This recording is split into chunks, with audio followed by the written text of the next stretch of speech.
in the NCAA tournament, there's an extra level of pressure, and had a chance to spend some time with Mark Sears' parents earlier today, and I hope Mark isn't as nervous as his parents. They were worried that this might be the last game if things don't go well, but that's not the approach that Mark takes. But Alabama, behind the leadership of Mark Sears and several other guys that have been around college basketball a long time, these are the guys you want to go to battle with. They've done it at a high level, and these guys have made it to this point and further. Hopefully that experience will help the Crimson Tide. This is a veteran BYU group as well, but they haven't been here. It's been a long time since they've been in the Sweet 16.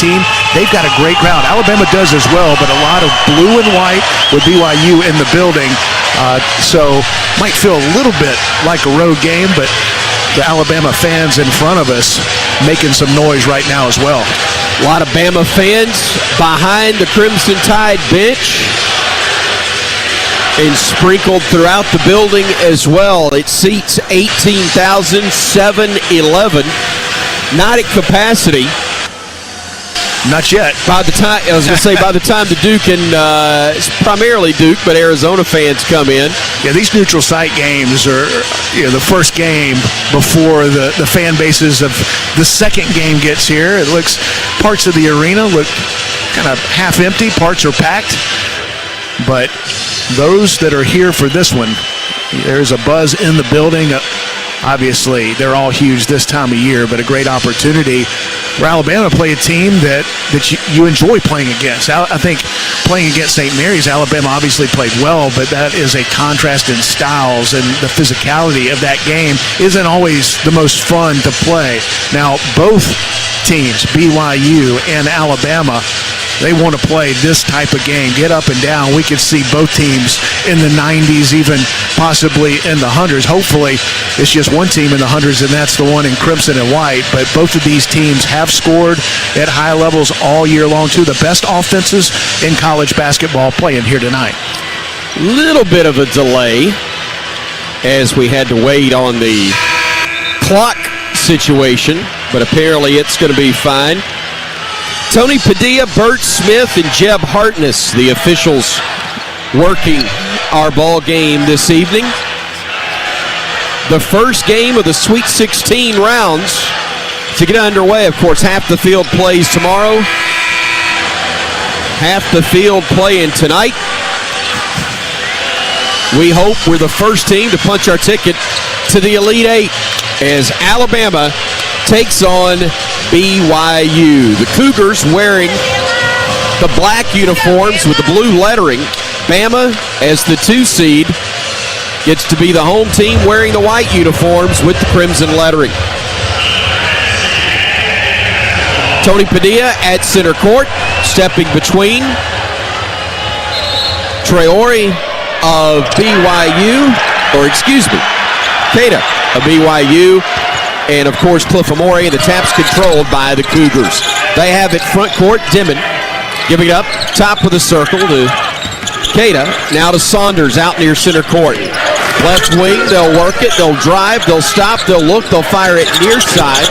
Mag, an up and under move, puts it up with the right hand, no. Long rebound tipped out, grabbed by Nelson.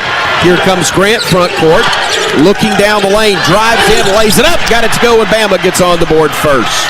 Grant Nelson got the defensive rebound, and at 6'11", has the ability to push it in the break. Had a smaller man on him, able to take it inside and finish. Dimon kicks it near side, spot up 3, rolls off the mark, no good for Mag. Another rebound for Grant, and he'll bring it himself. Fires a pass ahead to Youngblood. Down on the block left side, they'll go to Cliff, now to Chris. Back to Cliff, now to Mark. Mark going baseline. They left him alone, and that wasn't a good move. Knocks it down from 15 feet. Bama 2 for 2 from the field to start things off and leading it 4-0. And the mid-range jumper, he was wide open, pulled up from 15 feet on the baseline and knocks it down. Dimon kicks it over onto the left wing, and knocking down the quick 3 was Nell to make it a 4-3 contest. 18:40 and moving. Time left first half. Bama by 1. Amore to Sears, top of the arc. They left him alone, and he can't get the three to go, and the rebound is controlled by Keita for BYU. Saunders drives, kicks it near side, Nell for three, no good. Rebound tipped off the glass, controlled by Philon. LeBaron leaves it for the trailer Youngblood. Back to LeBaron on the far wing. LeBaron trying to shake free from a defender, flips it to Cliff, back to LeBaron. He has it top of the arc. He'll go right. He'll stop at the elbow. He'll have it stripped and taken away. Man, he had Youngblood wide open on the wing and didn't dish it to him. Now they go to Mag, drive into the block. Cut off by Nelson into the post. They'll throw it. Paid a little jump hook. Got it to crawl over the rim. And BYU has a 5-3 lead. Yeah, LeBaron Philon was looking to go to Chris Young, but good defensive play, and Bama turns it over. Nelson for three, too strong. Bama one and done on the offensive end, and the Cougars run the other way with Mag. He'll go down the lane. Leave it for the trailer Saunders, who lays it in, and it's a 7-4 BYU lead. Now Philon running the other way for the Tide. Stopping, looking, giving it off to Cliff, hands it back to LeBaron. Thought about a three, now gives it off to Mark. Back to LeBaron again, bad pass. Couldn't hang on to it, was Philon, and here come the Cougars the other way. They'll drive, they'll lay it up, they'll get it to go. That was a bucket for Nell. It's 9-4, a 9-0 run after Bama took the early advantage. Nelson on the drive, lays it up and hung on the rim. That's basket interference as BYU hit the backboard on that shot attempt from Grant Nelson, and it's a 9-6 contest with 17:10 to go first half. Well, Alabama with some unforced turnovers. This is a BYU defense that doesn't create a ton of turnovers. A bad pass, a mistake, getting the ball inside, and BYU's been able to capitalize in transition. Dimon giving it off to Saunders, back to Dimon, flips it over to Saunders, driving, pulling up for 15, and got it to go. Little leaner inside 15 actually, and now Bama trails it 11-6. Tide runs the other way, Philon, now to Sears. Mark from dead on, three, bottom.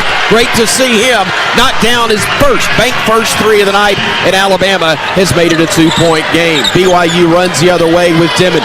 Dimon spins, stops, looks, kicks it back out to Saunders. Now to Dimon, and they'll reset their offense. Dimon giving it up, top of the arc to Keita. Keita looking to his right, hands it off to Dimon.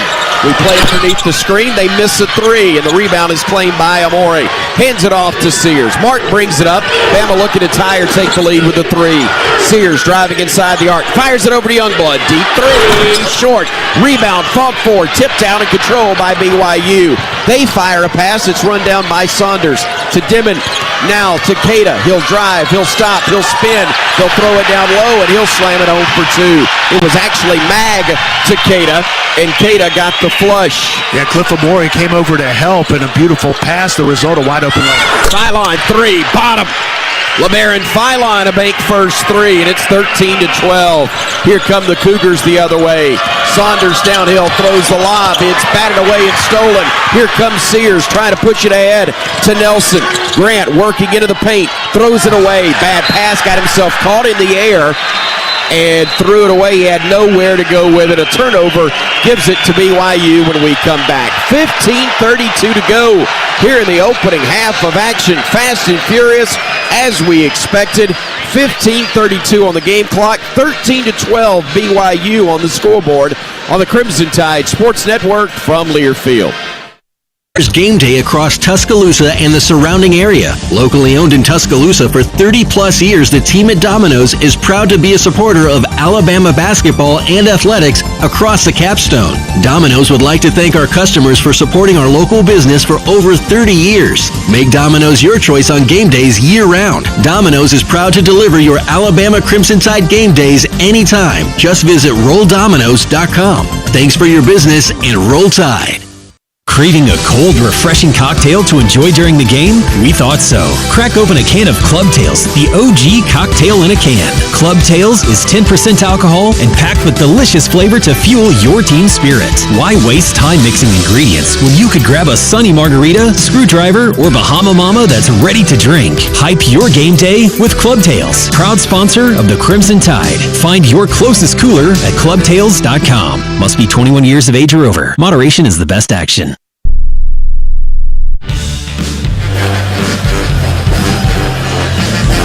This broadcast of the NCAA Division I Men's Basketball Championship is authorized under broadcast rights granted by the NCAA through Westwood One.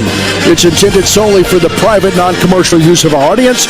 Any reproduction, retransmission, or other use of this broadcast without the express written consent of the NCAA and Westwood One is strictly prohibited. We are in Newark. Tom Stipe, Chris Stewart, Brian Pasick. We are courtside BP. Bama off to a pretty good start. 2 stops, 2 rebounds, 2 buckets, but then added 2 turnovers and got BYU going. Yeah, after that 9-0 run by BYU, Alabama doing a good job of running their offense, but 3 early turnovers by Alabama. A couple of those, well, all three unforced turnovers as Alabama not doing a good job of taking care of the ball against a defensive team in BYU that doesn't create a lot of turnovers and doesn't defend the 3 at a high rate. Alabama's gotten some great looks from beyond the 3-point line. Right now, 2 for 5 from deep, and great to see Mark Sears get off to a nice start from the perimeter. Knocked down a mid-range jumper from about 15 feet on the baseline and goes 1 for 2 from the 3-point line. Now, Mark has really struggled from 3 in the NCAA tournament and looked a little frustrated to me in warm-ups as he was not knocking down threes like he typically does. He usually doesn't miss in warm-ups. He was, so when he knocked down that first 3, gave a little fist pump, need to get him going because, as we talked about in the pregame show, there are going to be opportunities from the 3-point line. This BYU team gives up 3-point looks. Alabama's gotten some good looks from deep, and they've knocked down a couple. Couple of Aidens have checked in for Bama. Aiden Holloway at guard, Aiden Sherrill in the post. Also, Jaron Stevenson along with Sears and Mohamed Diabate in the ball game for the Crimson Tide as well. Nell with the basketball for the Cougars. Throws it down on the right side to Dimon. Dimon being defended by Diabate. Fires it back up top. Driving as Nell. Paint little floater is up and good for 2. Just flipped it toward the basket. Found nothing but net, and the lead goes to 15-12 for the Cougars. Here's Holloway left wing for Bama. Holloway hesitates, goes inside the arc, then kicks it out to Sears right of the circle. Mark has it right of the wing, now to the top of the arc. 15 on the shot clock. Sears kicks it over to Holloway. Spots it. 3, bottom. Great start for Aiden Holloway. Knocks down his first shot, a bank first 3, and Bama has already made 3 of 6. And Richie Saunders was a little slow with the rotation. Aiden Holloway with a quick release, able to knock it down. Saunders on the drive, got the layup to go. A strong one there, working past Stevenson, and then Sherrill at the basket. It's a 17-15 ball game. Diabate on the drive, the kick to Stevenson. Fakes a 3, drives, had it stripped away, a scramble on the deck. Stevenson somehow got it back, still scrambling. A whistle and a tie-up is going to be called, and the arrow will favor Alabama. Alabama trying to attack the paint. Not really anywhere for Jaron Stevenson to go. Great defensive play. Alabama fortunate to get it back and at least tie it up. You mentioned it'll be Alabama's ball, but when the Tide, they've been smart on the offensive end, attack the gap, find open shooters. They've gotten good looks, already knocking down 3. Almost another turnover right there. Dallin Hall checks in. Nell sits down for BYU as the Tide will have it underneath, trailing 17-15 with 14 minutes, 23 seconds remaining in the opening half here in Newark. Stevenson trying to get it in, beats the count to Diabate. He'll dribble away from trouble to get into the paint. He'll kick it out to Sherrill. Dead on. 3, bottom.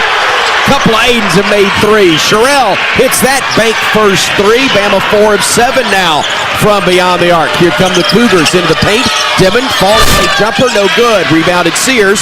Bama up 1, ripping and running. Here's Mark front court. Sears kicks it over left side to Mo. In the corner, Stevenson thought about it, gives it off to Mark. He'll step into one. Bottom. Mark Christopher Sears knocks home another, and the Crimson Tide with 13:48 to go first half leads it by 4. Here comes Hall in the lane, short on the leader. Rebounded, though, by Keita on the air ball, and he'll lay it up and in for 2. Bama up 21-19. Here's Sears front court. Goes to his right, swings it over. Holloway, deep 3, in and out, no good. Rebound tip, saved by Diabate. No, it hit the baseline, and possession will go back to the Cougars. Well, we thought we'd see great offense in this game, and that is exactly what we've seen. Alabama 4 for their last 5 56% from the three-point line. Bama 5 for 9. Almost had another one right there by Aiden Holloway, but having a difficult time getting stops right now. BYU on a hot streak. Finally missed one, got it back with an offensive rebound putback. Both teams shooting over 60% here in the early going. Alabama 5 of 9 from 3. And up to 21-19. Cougars get it front court. Stewart with the basketball, gives it off to Tiore. Now driving into the lane. Hall lost it off his leg. It goes out of bounds, and possession will go to the Crimson Tide. Good stingy defense there by Aiden Holloway. Forced the misplay by Hall. We've seen BYU in high pick and roll situations get Alabama guards on their hip. Tried to do it right there with Aiden Holloway. May have gotten the deflection. Nice defensive play. Alabama, as you mentioned, shooting it well from the three-point line. Can't get in a situation where you settle for contested threes. If Alabama moves the ball, gets it in the gaps, they're going to get great looks from three all night long. Holloway thought about it, gives it off to Sears. Sears off the crease, steps back, three. Oh, he's hot. He's hot. Mark Sears knocks down another one. His third, bank first three. Saunders in the lane. Floater is up. No good. Fight for the loose ball. Picked up by Saunders. Bounce pass to a teammate, Traore, and he's going to be fouled. That's a tough missed opportunity there for the Crimson Tide, failing to secure the rebound after the initial miss from Saunders. Well, the reason why is BYU's getting downhill in the high pick and roll, forcing help.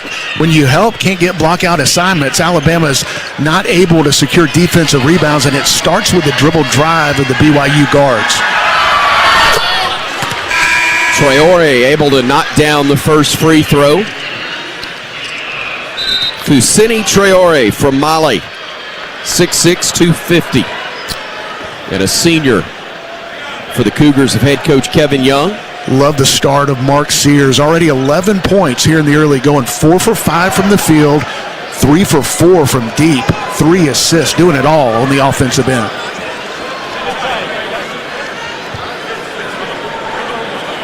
Traore back at the stripe for one more. Some delay, and I'm not really sure why. Jeb Hartness talking with Coach Nate Oates. Both of them are smiling and kind of laughing, so I don't think it's anything serious there. The second free throw is up and good. 24-21, Alabama with a three-point lead. 12:42 and ticking. Time left here in the first half from Newark. Holloway with the top of the arc, trying to dribble away from a double team, and a foul's going to be called on Traore. He did indeed bump him as he tried to get that trap. And so that'll be team foul number 1 on the Cougars. 1 also whistled on the Crimson Tide, as we'll see a new player in the game for the first time. Mihailo Bošković from Serbia checking in for the Cougars. Holloway inbounding it to Stevenson. Jaron looking low, nothing there. Drives to his right, got held, no whistle. Gives it off to Mark. Down to Holloway, left alone. Too strong. Rebounding it is Youngblood, though, and Bama gets a reset to 20. Holloway thinking about it, giving it off. Terrell in the paint. He'll stop, he'll look, he'll hand it off. Youngblood off the bounce, 3. A bad look there. Rush that a bit, and here comes Stewart the other way for the Cougars. Stewart in the front court. A bounce pass to Bošković.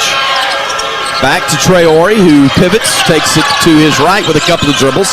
Now finds Hall. Hall will drive. He'll get stopped on the block by Sherrill.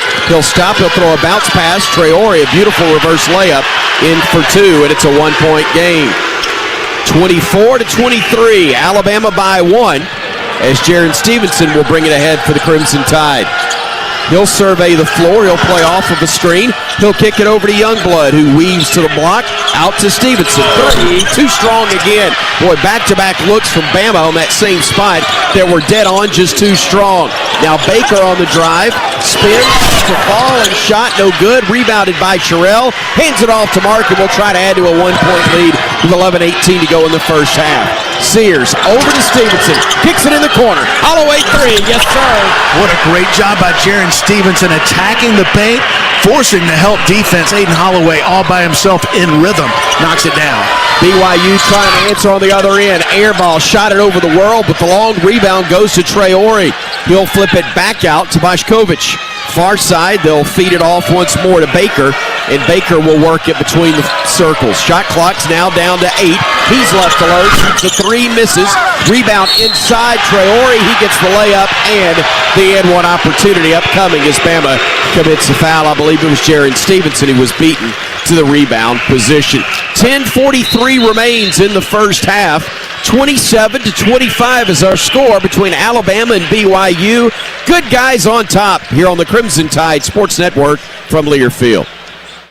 Producing championship quality lumber is not an easy process, but at Everwood Preserving, it's our only process. Wood treated right. Everwood offers top-notch pressure-treated wood for decks, outdoor structures, commercial jobs, and more that you can build your reputation on. When it comes to quality, we're on the winning team. Visit your local Everwood dealer today and discover the difference for yourself. Everwood Preserving Incorporated, the official lumber of the Alabama Crimson Tide. For 48 straight years, Ford F-Series have been the best-selling trucks in America. We got here by engineering breakthrough technology, redefining Built Ford Tough, and never settling for second best. But what's really made Ford F-Series the #1 selling trucks in America is you. Ford F-Series, Built Ford Tough. Based on 1977 to 2024 calendar year total sales.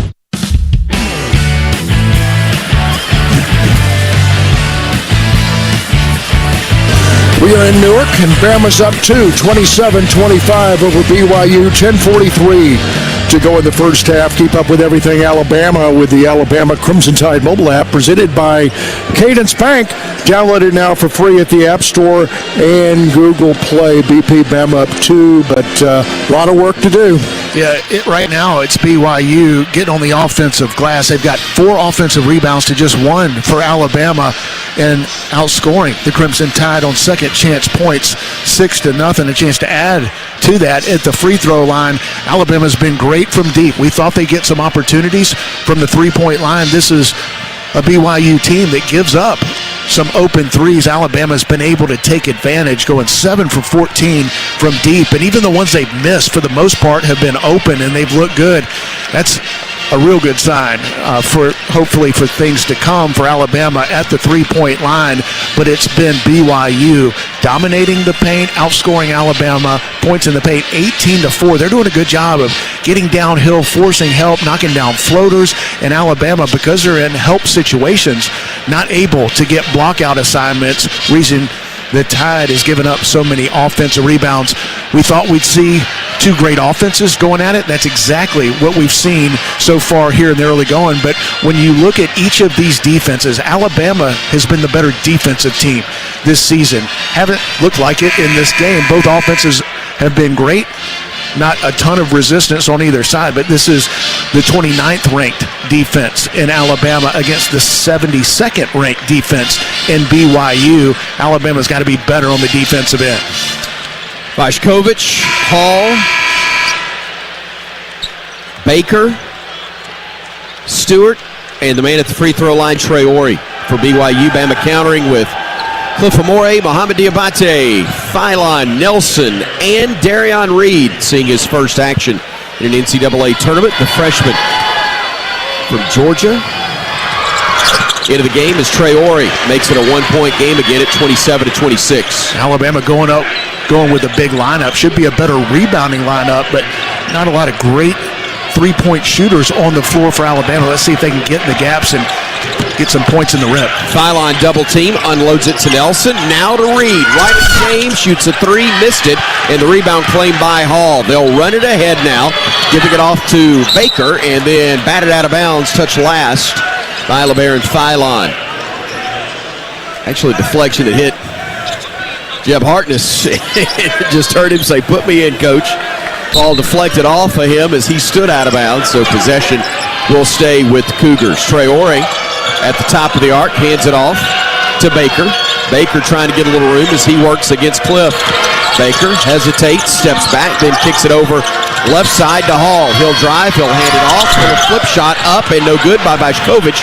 Rebounded again by Nelson. That's his third board to Philon in the front court. LeBaron left alone. Right wing three. Banked it in. He said he got fouled, and we don't care. We'll take the three regardless. He said that's why it was so ugly. Regardless, Bama with a bucket, and a near steal by Diabate, but controlled by the Cougars. Bama on top, 30-26, as Traore tries to back his way down against Nelson. Puts his head in the chest of Grant, couldn't get the shot to go. Rebounded by Reed, and Bama comes the other way, trying to add to a 4-point edge. Darion on the drive, into the paint, off the glass, they call him for a walk. Yeah, it was either an offensive foul or a walk. There was nothing there for Darion Reed. Missed the three on the first possession. He was wide open. They left him alone at the three-point line, tried to attack the paint, but it just wasn't there, and Alabama turns it over. Missed over a month because of an injury. Healed now, able to play, but still not 100% speed-wise to what he was offensively prior to that injury when he was a major part of what Bama was doing. Yeah, it takes a while to get back in sync, and hopefully he'll get more opportunities here in the NCAA tournament. Saunders with the basketball, handing it off to Baker, who brings it down the lane, stops, throws it, batted away by Cliff, into the hands of Darion. Beautiful bounce pass, ahead to Grant for the flush. What a great feed from Darion Reed, and Grant Nelson, the catch in transition, and he knew how to finish as we near the 9-minute mark of the first half, and Bama leads it by 6. And the speed of Grant Nelson on display has that extra gear. Reed found him in the throwdown. They swing it near side to Baker. He'll drive in, throws a bounce pass, and the lay-in for 2 is good by Keita. Here's the Tide the other way, up by 4. Reed with it, dribbling right, kicks it to Grant in the corner, left alone, 3, short, rebound claimed by Reed. He gets pushed, and that'll be foul number 2 on BYU. Only 2 fouls called on each side so far here in the early going, and Mark Sears with some nice rest in the last few minutes will check in with 8:37 to go in this first half, and Darion Reed will exit for the Tide. I mentioned that Alabama didn't have a great three-point shooting team in the game. You put Mark Sears and Mo Diabate, actually a really good three-point shooter. Grant playing through contact on the inbounds, couldn't get it to go. Cliff battles at the bottom of the pile. Still a scramble going on, a tie-up, and the arrow is going to favor BYU, but you love the hustle at the bottom of that pile. Clifford Amore had the furthest to go from standing up to get to the ground, but he was able to get right there and force the tie-up. The long reach and the strength, able to tie that one up. Looked like it was going to be BYU going the opposite direction. Great effort by Cliff Amore. Here's Chris Youngblood checking in. Mo Diabate will check out. Looks like he may have gotten popped on the arm. They're checking him on the Bama bench as Keita has it. Gives it off to Mag. Mag over to Saunders. Saunders working against Philon. Cut off, trying to go baseline. Brings it all the way out high. He'll drive to his right. He goes down the lane. He had nowhere to go and fired it out to Mag. Mag in the lane, and that's going to be a foul on the floor on LeBaron Philon. Yeah, it may not be a bad thing. He ended up scoring with the floater. This BYU team does a great job of ball movement, then attacking the paint. They're having a lot of success with that mid-range floater they made just after the foul call. Cougars will inbound it from the baseline. By the way, 13th foul on Alabama. Philon guilty of his first personal. LeBaron will check out, and Jaron Stevenson comes in to replace him. He'll face guard the man inbounding the ball, Saunders. Saunders trying to trigger it in, gets it to Keita. Now up top, they'll go and then feed it down low to Saunders. Great pass from Dimon. And it's a 32-30 Alabama advantage. Sears giving it off to Grant. Nelson back to Mark. Mark on the right wing, left alone, shoots a 3, hits another one. He's got 14 first half points, his 4th bank first 3 on 5 tries. And that was well defended by Mag, but Mark able to knock it down. And a walk by BYU. Mag tried to run right into the teeth of the Bama defense. Nelson and Amore stopped him in his tracks. It was 7:37 to go in the half. We've got another media timeout. Bama 35, BYU 30. It's the Sweet 16 on the Crimson Tide Sports Network from Learfield. The Alabama Insider Podcast is the official podcast of Crimson Tide Athletics. Catch full episodes of Hey Coach and the Kalen DeBoer Show, Crimson Tide Rewind, Crimson Tide Today Daily Reports, plus full interviews from Crimson Tribe driven by NASCAR. Download and subscribe to the Alabama Insider Podcast on Spotify, Apple Music, Amazon Music, and all podcast platforms. Roll Tide with the Alabama Insider Podcast. Convenience is the name of the game at the Holiday Inn Express and Suites Tuscaloosa University. Located on Veterans Memorial Parkway, the Holiday Inn Express and Suites Tuscaloosa University offers just the right amenities for a relaxing getaway or a productive business trip. The University of Alabama, Bryant-Denny Stadium, Coleman Coliseum, and the Bryant Conference Center are within 2 miles, making any visit to the Capstone convenient. Whatever you're visiting Tuscaloosa for, the Holiday Inn Express and Suites Tuscaloosa University is the perfect hotel destination and a proud preferred hotel partner of the Crimson Tide. 7:37 to go in Newark in the first half. Bama's up 5, 35-30 over BYU. Making Evan Williams Bourbon part of your game day traditions and game-winning celebrations is a slam dunk. Visit evanwilliams.com to find a bottle near you. Evan Williams Kentucky Straight Bourbon Whiskey, Bardstown, Kentucky. Think wisely, drink wisely, and roll Tide. BP, we were talking, as we may or may not have been in New York, as Chris said, about Bama being due for a breakout three-point shooting game, and so far that's what we're seeing.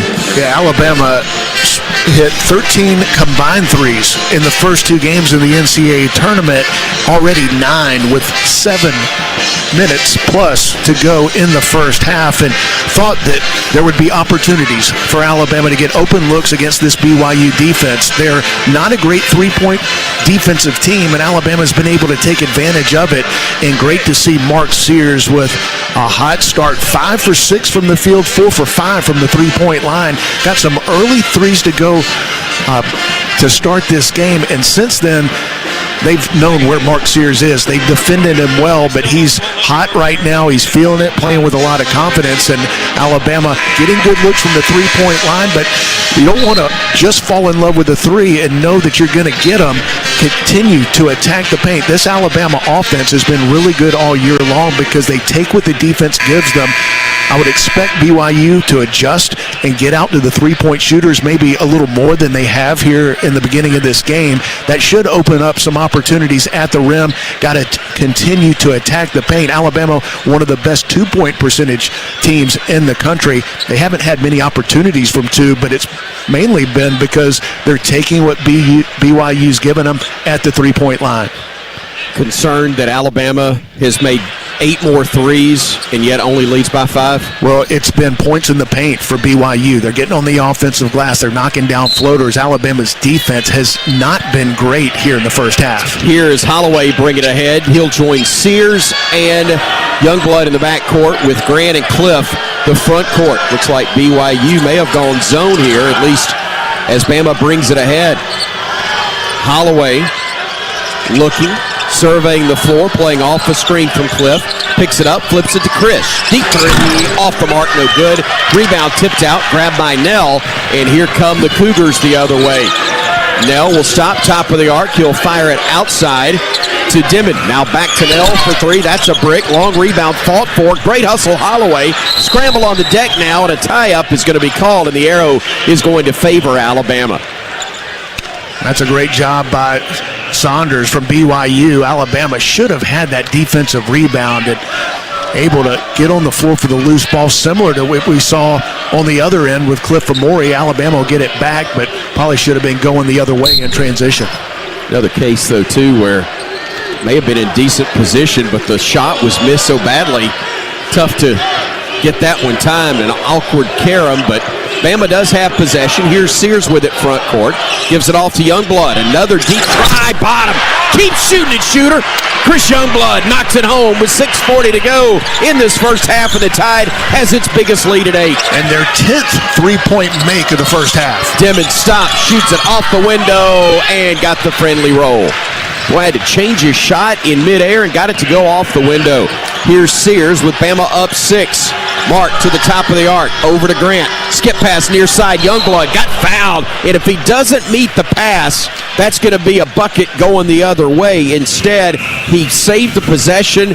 Nell was called for the foul and may have lost a tooth or two in the process. He got leveled. Yeah, that was a tough collision, but you're exactly right. A veteran doing veteran things in Chris Youngblood. High basketball IQ. It was not a great pass cross court from Grant Nelson, but Chris Youngblood able to recognize that, meet the pass, and the result, a foul on Nell. And unfortunately, he is still on the deck. He is on the deck. They're checking him out. And I'm not sure why we're not just going ahead and taking the media timeout right here. We get an extra one in the middle of in the first half. And as they are attending to the injured player, I'm not sure why we wouldn't go ahead and use it right here, but the officials have not done so yet. The trainer for BYU still standing over Nell, who Jerry Kelly tells us he has a better angle watching on television than we do courtside, a good 40, 50 feet away from the injured player, but he is apparently bleeding profusely at the moment. They're holding his nose and have gotten some of the blood cleaned up off the floor and working on more as we speak, but doubt we will see him back in the next couple of minutes as the Crimson Tide has at the moment a 38-32 advantage. 6:18 to go. And the reaction from the crowd here as Nell makes his way to the bench, at least the locker room in all probability. Nope, he's going to stay on the bench. So apparently they got the bleeding stop. But again, that foul will be his first. It's only the third team foul on the Cougars. Bama's been called for 3 as well. 6:18 remains in this first half, and Alabama enjoying a 38-32 advantage thanks to red-hot shooting from deep. Bama 10 of 20 from beyond the arc. Sears with it, top of the circle, directing traffic, looking right side. Holloway from the timeline, short on the attempt, and the rebound claimed by Saunders. That was a heat check, and weren't as high at the moment. Saunders weaving into the paint, stopping, looking, needing help. A bounce pass somehow found its mark, but the dribble by Mag found the baseline, and possession will go back to the Crimson Tide. Or do they call a foul before the ball hit the baseline? It is going to be Bama basketball.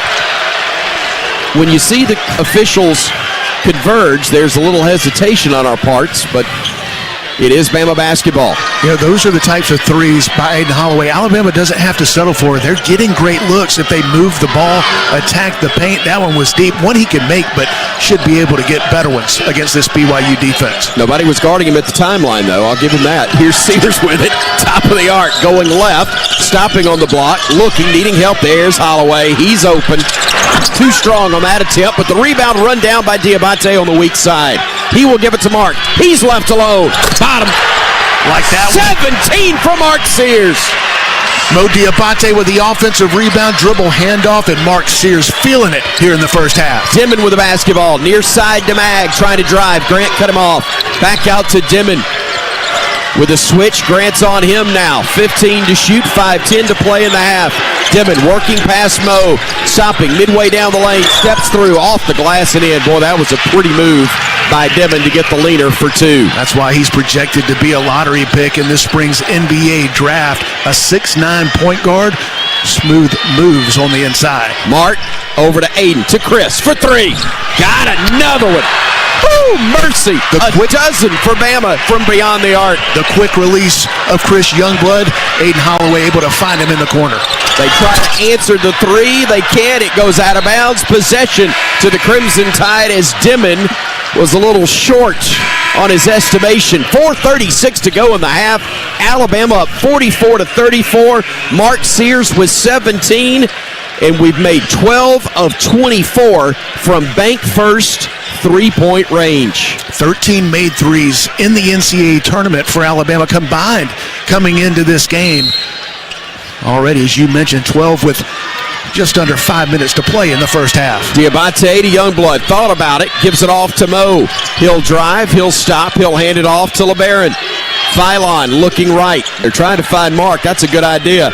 Inside, or actually left side, they'll go to Grant. Grant over to LeBaron. LeBaron to Mark. Top of the arc. Oh, he missed it. Tip in. Grant got it to go. But they're going to wave it off and call him for an offensive foul. Grant got it to go with the tap with the right hand, but I think the call, it looked like he extended that left arm trying to get position. An athletic play by Grant Nelson. Look from our angle, may have been the right call, and Alabama, unfortunately, not able to get that offensive putback. Bert Smith, no hesitation on that call and did get it right. Here's Saunders in the lane, reverse layup with a left hand, a beautiful move, and it makes it a 44-36 ball game. Bama, though, running the other way. Phylon to Youngblood to Grant, left alone for three. Too strong, rebound fought for. Saunders has it, and now here come the Cougars the other way. Saunders working off of a screen, and they're going to call a foul on Mohamed Diabate. And he goes, wait a minute, I got pinballed into the man by Keita, but they're going to call instead Mohamed Diabate for personal number 1. 3:40 to go in the opening half. It's Alabama 44, BYU 36. A berth in the Elite Eight on the line here on the Crimson Tide Sports Network from Learfield. Hey there, Bob Baumhauer again, and it's time to hoop it up at Baumhauer's Victory Grill with our Slam Dunk Specials. It's nothing but net with a pound of our world-famous wings. Tip it off with our party-ready trays, including traditional wings, buttermilk fried chicken tenders, and hot lips, to name a few. Want a cold beer with those wings? How about $7.99 pitchers of Yingling served all day, 7 days a week? Break out those brackets and bring the gang to the best watch party place in town, Baumhauer's Victory Grill, the true king of wings. Medical Properties Trust is proud to support the Alabama Crimson Tide, supporting our athletes, helping them learn skills like teamwork and perseverance will serve them the rest of their lives. MPT helps hospital operators around the world unlock the value of real estate to invest in people, technology, and achieve long-term growth. Medical Properties Trust, at the very heart of healthcare.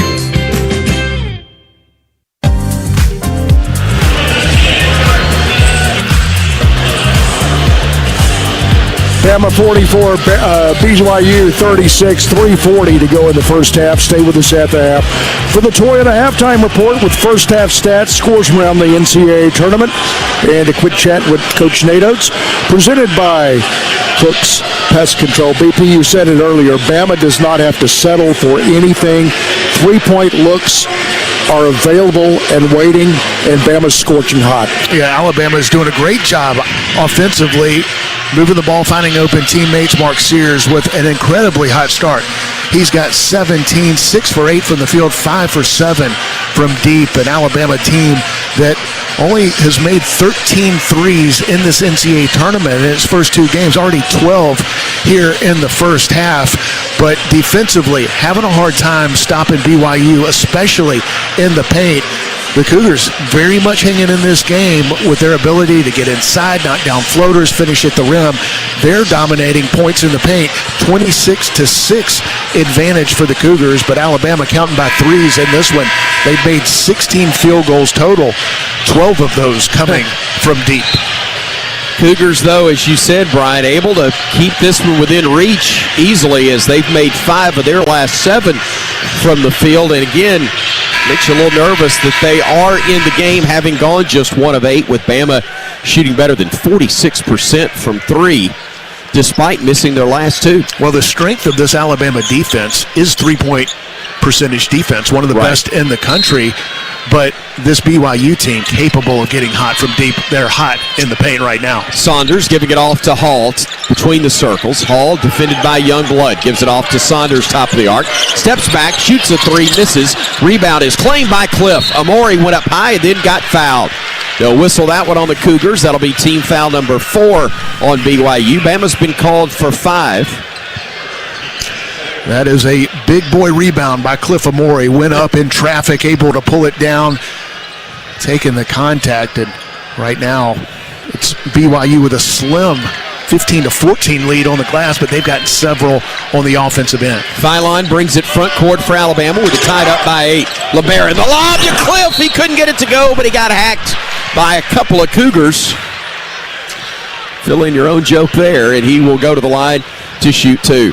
That was really well defended, but fortunately, Cliff Amore with the length and athleticism, the pass for LeBaron Phylon right on point. He took the contact, tried to throw it down, but he had a couple of defenders right there. Well executed play. Alabama has gotten very little in the paint. Tried to get 2 right there.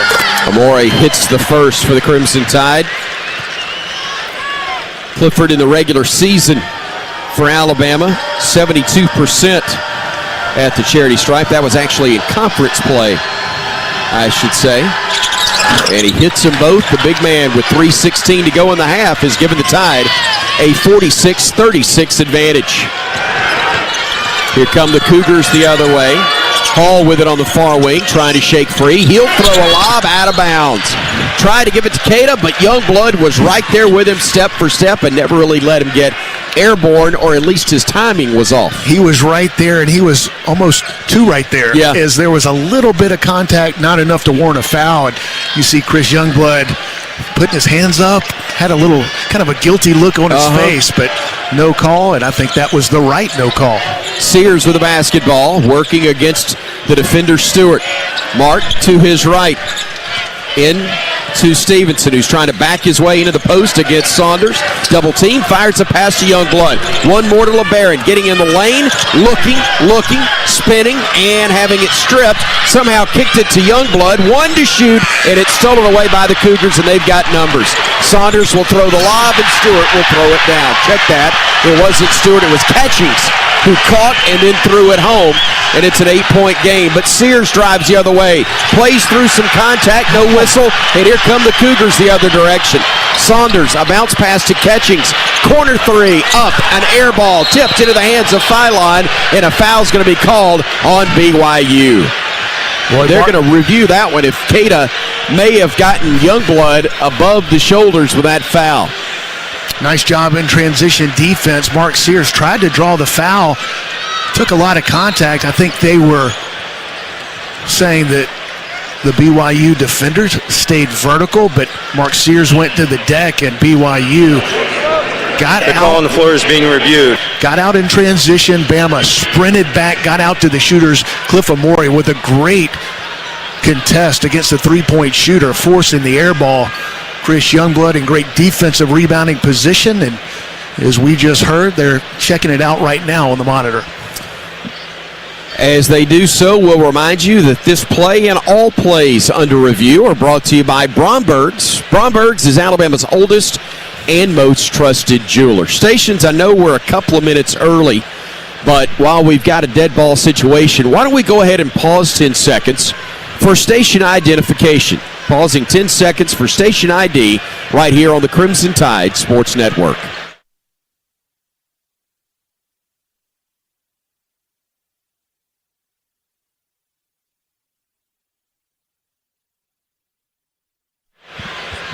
Brian, they've got 4 massive video screens. The problem is the nearest one is directly above us and very tough to see. I don't know if you had a chance to see the review or not when they showed it maybe one time here in the arena, but I'm guessing not. I didn't see it. I didn't see it live. There were a bunch of players and an official in between us and the actual play. I know that Chris Youngblood went down hard. Regardless, it's going to be Alabama's ball. Wouldn't mind if it came with a couple of free throws, but I did not have a good view of it. Clifford Amore also being attended to by Clark Holter, the athletic trainer, and Dr. Craig Bittner, the team physician. Not sure what's wrong. I don't know if he had a cut on his forearm, but they're bandaging him up quickly during this dead ball situation. Official still talking it over. Tells me that's hopefully going to be good news for Alabama. They also spend a lot of time on making sure that the clock is just right. Yeah. And these official reviews tend to take a little longer than we would all like them to, but now the officials huddling up and strategizing. So we'll find out shortly what the call is. Flagrant 1 is the initial The call on the signal. floor has been upgraded to a flagrant 1 foul. White number 8 will shoot 2 free throws. White ball out of bounds, end line. Chris Youngblood has drawn some flagrants in his one season in Tuscaloosa. I should say his one season in Tuscaloosa for the university. Grew up in Tuscaloosa. Great to have the senior back for his final college basketball season. Shooting 2 shots for the Crimson Tide. Chris's first free throw is up, and it's absolutely perfect. Member of the NCAA Basketball Tournament Selection Committee, and thankfully our Director of Athletics, Greg Byrne, across the way, sitting next to the Commissioner of the Southeastern Conference, Greg Sankey. As Chris hits both, and the Tide leads it once again by 10, 48-38, with 2:11 on the game clock. Opportunity for Alabama. Have a big possession here as they go against BYU's full court pressure. Alabama typically doesn't see a lot of full court pressure with the talented guards they have.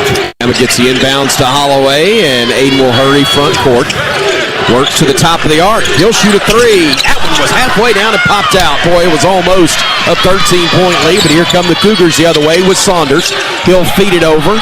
A 3-ball short on the attempt was Catchings, and Bama comes the other way after Cliff's rebound. Here's Mark to the top of the arc. Down low to Cliff for the flush.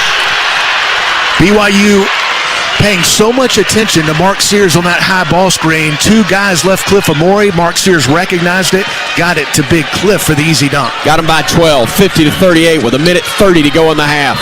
Cougars get it to Saunders, and a foul's going to be called on Youngblood, and on Chris, that will be personal number 1. Team foul number 6 on the Crimson Tide. Cougars also whistled for 6 fouls so far. Here's Mo Diabate in for Alabama. Youngblood will sit down. Neither team has spent a ton of time at the free throw line. Nobody's missed. BYU 3 for 3. Alabama 4 for 4. And both teams the rest of the way will be shooting. But just 1:29 left to play here in the first half. Catchings checks out. Hall comes in for BYU. Bama's got Diabate in along with Sears, Cliff, Holloway, and Grant Nelson. Dimon with a basketball trip, but able to keep his balance and possession. Gives it off to Boscovich, who gives it back to him, or tried to, but it's deflected by Cliff. Picked up by Grant, who then gives it to Mark. Sears front court. Sears driving to Grant on the right wing. Gets into the paint. Stops, looks. There's Mark. He'll play off the screen. He'll go baseline. He'll get to the paint. He'll kick it out to Aiden in the corner. He'll drive. He'll dish. Mark couldn't handle a pass. Had it knocked away. Nearly stolen, and was. And then they'll call a foul on Alabama. Wow, Saunders absolutely ripped the arm of Mark Sears.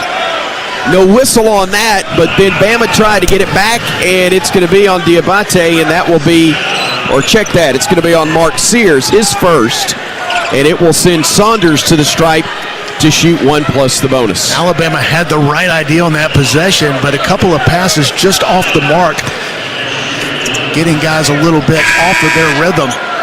You had Aiden Holloway, who was wide open at the three-point line. The ball took a little while to get there. The defense able to get in front of Aiden Holloway. Looked like he was going to have an open 3. Kicks it to Mark. Pass a little bit off.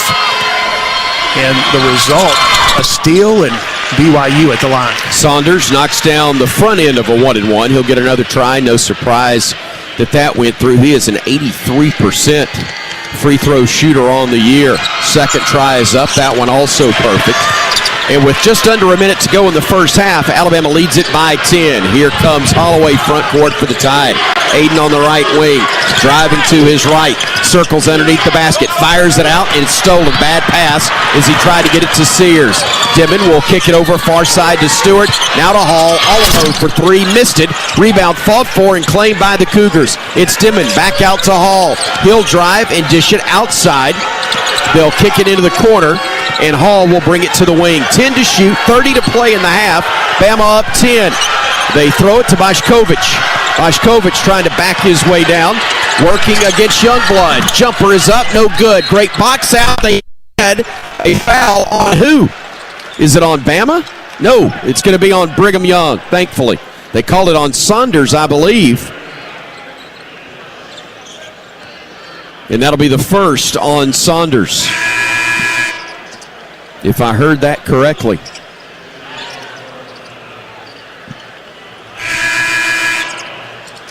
So Youngblood will check out along with Phylon. Bama will go with Stevenson, Diabate, Holloway, Cliff, and Nelson. It's Holloway at the stripe. I think I may have said Phylon's coming in. He will if Aiden hits both ends of his free throws, and he knocks down the first. Holloway in conference play this season was Bama's second leading scorer at 12.5 per game, and also at 81% from the free throw line, second best on the team behind only Mark Sears.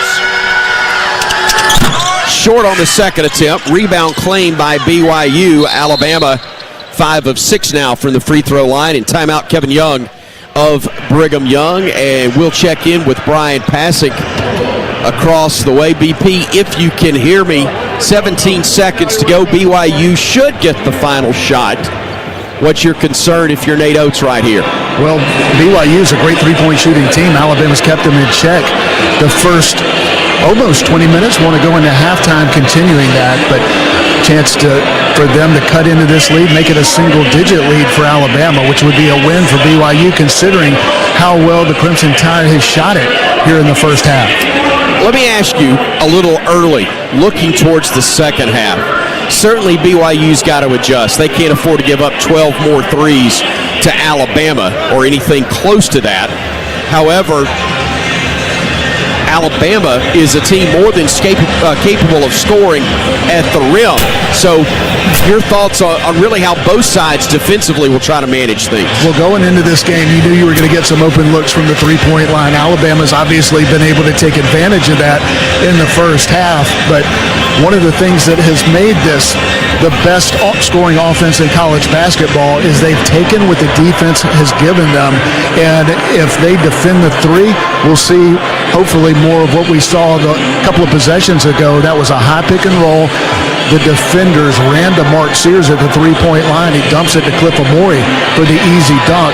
This is a veteran group. They know what they're doing on the offensive end, so I would expect Alabama to adjust if that's what BYU does going into the second half.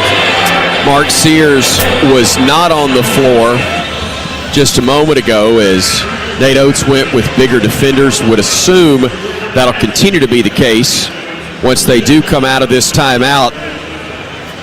Mark with a phenomenal game so far, 17 points, 4 assists, and 2 steals in 14 minutes and 14 seconds of work. That was at the under 4-minute media timeout. He's played a couple more minutes since then and may have added to numbers. I'm checking those real quick here. Let's see. Yep, 17 points, 6 of 9 from the field, 5 of 7 from 3, and yes, he does have 5 assists to go with that right now, and a couple of rebounds just to show off as well for the All-American Mark Sears. This timeout, an extended one.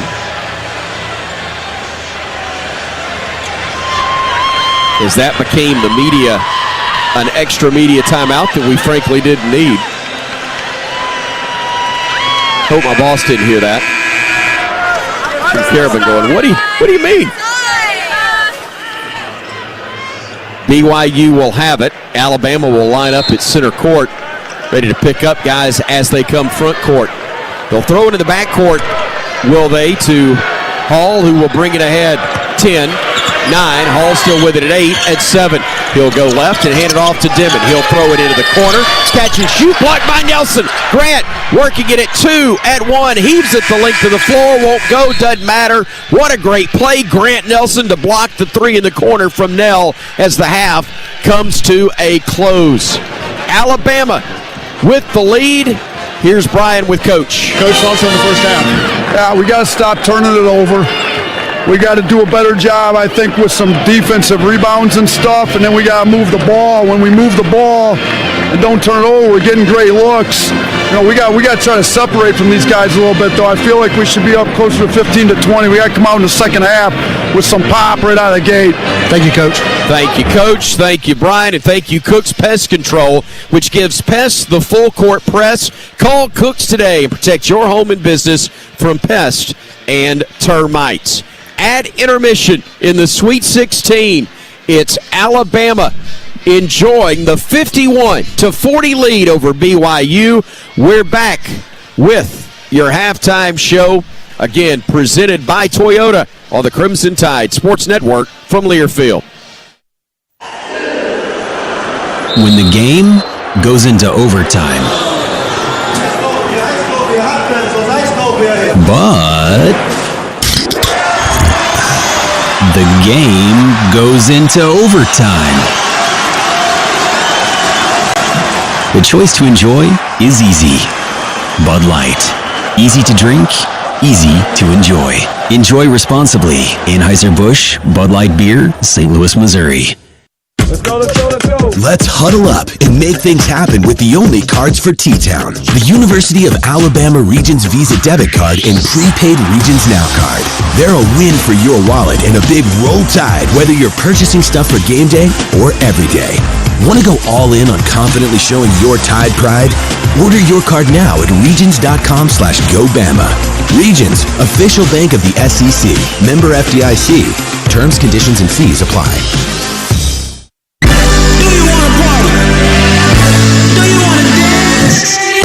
Your moment has arrived. It's time to shed the normal day-to-day version of yourself and let your most fabulous self loose. Make your way to Wind Creek Wetumpka, because whatever your idea of fabulous is, this is where you'll find it. Wind Creek Wetumpka. It's your kind of fabulous. Gambling problem? Call 1-800-GAMBLER. Being a Chevron car these days has been quite the adventure. Miami to Seattle, ocean to ocean.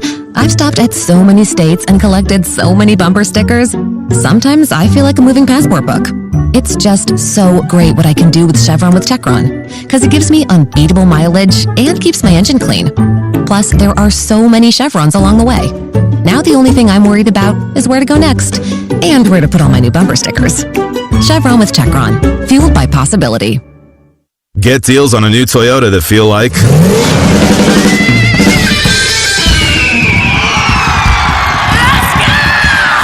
Visit your local Toyota dealer for the Ready, Set, Go event. Get $1,750 in bonus lease cash on a new 2024 Toyota Tacoma SR5. Offer valid through March 31st, 2025. Offer entitled $1,750 bonus lease cash on the lease of a new and untitled 2024 Toyota Tacoma SR5 gas vehicle. Bonus cash may be used only toward down payment or capitalized cost reduction on the new vehicle. See dealer for details. Toyota, let's go places. Crimson Tide Basketball is brought to you by Bud Light, easy to drink, easy to enjoy. Club Tales, the original cocktail in a can. Medical Properties Trust, at the very heart of healthcare. And by Cooks Pest Control. Cooks, the South's most trusted name in pest control and proud sponsor of Alabama basketball. Welcome to the Toyota Halftime Report. Toyota, visit your local Toyota dealer today. Toyota, let's go places. Halftime here at the Prudential Center in Newark, New Jersey, where Alabama has a 51-40 lead over BYU at the half. The Crimson Tide red hot from three-point range early and continue to be very successful from that mark as the Tide enjoys, again, the 11-point lead over the Cougars of BYU at the break. This is the Toyota Halftime Report. Visit your local Toyota dealer or explore Toyota.com today. Take advantage of the amazing deals on our full line of vehicles, and no matter your destination, Toyota goes with you. Toyota, let's go places. Let's go to the stat monitor and see some really good numbers from the Crimson Tide. Bama 50% shooting from the field, including 12 of 27 from three-point range, and that's even with missing their last 3 threes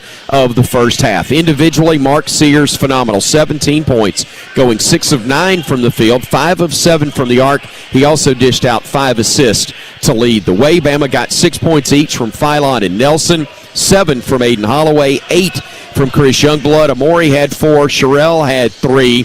Diabate, Stevenson, Reed all played, did not score for the Crimson Tide. Meanwhile, BYU got 4 from Dimon. Cada had 8. Saunders had a dozen. Nell had 7. They got 2 from Catchings and 7 from Traore. Baker, Boshkovich, Stewart, Mag, and Hall all played, did not score for BYU. Again, it's 51-40. Alabama leading by 11 here in the first Sweet 16 game of this East Regional.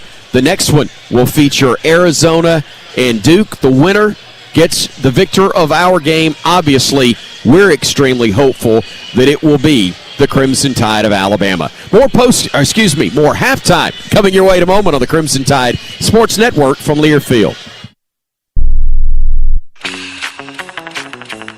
You can find all Crimson Tide Sports Network video content online on the CTSN YouTube page. It's the home of the live courtside cam, episodes of Crimson Drive driven by NASCAR, plus Hey Coach. Our YouTube shorts will deliver thrilling Alabama radio highlights, plus interview clips from Alabama student athletes and coaches that you can't miss. Subscribe to the Crimson Tide Sports Network on YouTube for the very latest on the Alabama Crimson Tide.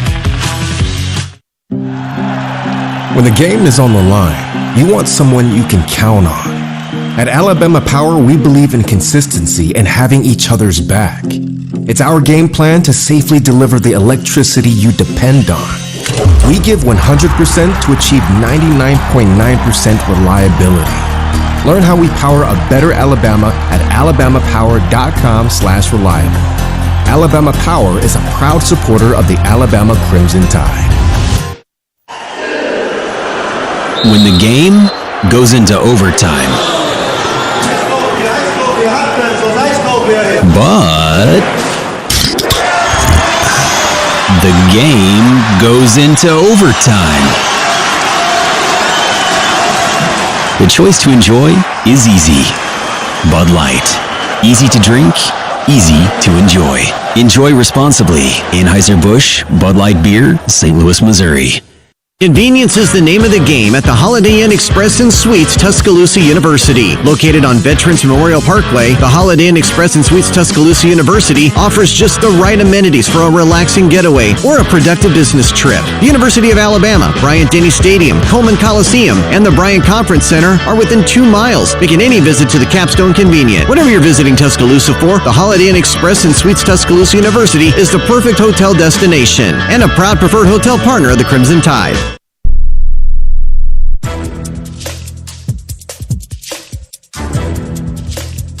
This copyrighted broadcast is an exclusive presentation of Learfield under the broadcasting rights granted by the University of Alabama. Reuse of this presentation is prohibited without the expressed written consent of the university and Learfield. Announcers are provided by Learfield and approved by the university.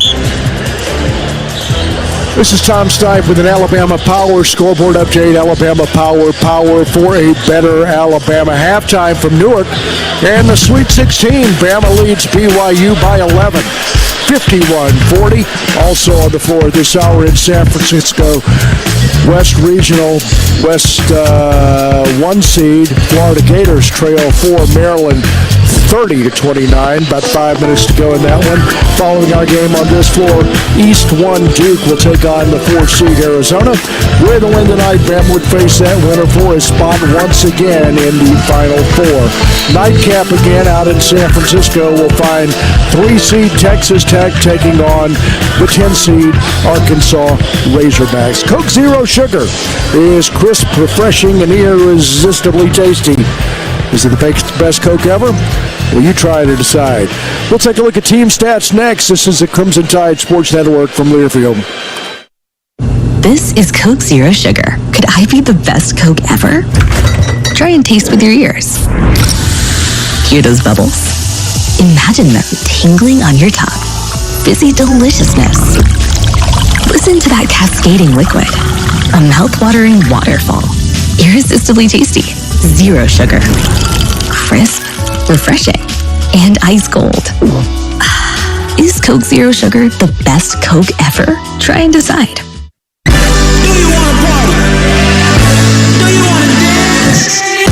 Your moment has arrived. It's time to shed the normal day-to-day version of yourself and let your most fabulous self loose. Make your way to Wind Creek, Wetumpka, because whatever your idea of fabulous is, this is where you'll find it. Wind Creek, Wetumpka. It's your kind of fabulous. Gambling problem? Call 1-800-GAMBLER. Hello, Tide fans. This is Chris Stewart for Conecuh Sausage. Conecuh's an Alabama fan favorite we all know and love. It's made from the finest cuts of pork, their patented blend of seasonings, and smoked over a pure hickory fire for that true hickory smoked southern flavor. Conecuh Sausage is always great on the grill and perfect for tailgating. Pick up a pack and enjoy your family's favorite recipes at any meal of the day. Conecuh Sausage, a game day tradition, and the official smoked sausage of the Crimson Tide. Sports bring us together. The sickness can keep us apart. Don't miss out on what matters most. Vaccines help keep you in the stands while we are on the court. And the jam by Terry Reed. Staying up to date on your vaccines, including for respiratory viruses, keeps you in the game, protecting yourself and those around you. Be here, be healthy. Visit alabamapublichealth.gov/IMM for more information. For 48 straight years, Ford F-Series have been the best-selling trucks in America. We got here by engineering breakthrough technology, redefining built Ford tough, and never settling for second best. But what's really made Ford F-Series the number one selling trucks in America is you. Ford F-Series, built Ford tough. Based on 1977 to 2024 calendar year total sales. Saunders with the basketball, handing it off to Baker, who brings it down the lane, stops, throws it, batted away by Cliff, into the hands of Darion. Beautiful bounce pass, ahead to Grant for the plunge. Here's Sears with it, top of the arc, going left, stopping on the block, looking, needing help. There's Holloway, he's open. Too strong on that attempt, but the rebound run down by Diabate on the weak side. He will give it to Mark. He's left alone. Bottom. Like that. 17 from Mark Sears. Bama leads BYU at the half, 51-40, and the sounds of the game are presented by Beatbox, the original party punch with an official sponsor of the Crimson Tide with a lineup of bold flavors that are low sugar, gluten-free, and resealable. Beatbox has a flavor for everyone. Look for it across the Southeast for your next tailgate. Halftime stats, shooting percentage, Bama 50% overall, 44 from bank first, 3 land, 5 of 6 from foul line. BYU 47% overall, only 8% outside the arc, 5 of 5 from the stripe. Team rebounding, BYU leads it 18-17. Turnovers, Bama with 7, Cougars with 7. Again at the half, Bama leads BYU 51-40, and that does it for the Toyota halftime report. Second half's coming right up. This is the Crimson Tide Sports Network from Learfield. Hey Bama fans, this is Roger Hoover. Each Thursday at 2 p.m. Central, join us live for Crimson Drive, driven by NASCAR. This live streaming talk show features the latest on Alabama athletics, with exclusive conversations with Tide student athletes, coaches, and media members giving their perspective on the Crimson Tide. You can watch on YouTube, Facebook, and X, with all conversations archived as well on the Alabama Insider podcast. Roll Tide with Crimson Drive, driven by NASCAR. At Red Diamond, we know that there's simply nothing better than the perfect sip of fresh brewed iced tea. And we've been working hard to make sure choosing Red Diamond is always easy, with only simple ingredients, water, tea leaves, and pure cane sugar, or no sugar. We make sure our tea tastes like, well, tea. Stop by your local cooler and pick up a gallon for a perfect sip today. Red Diamond. Perfect's not easy. Get deals on a new Toyota that feel like...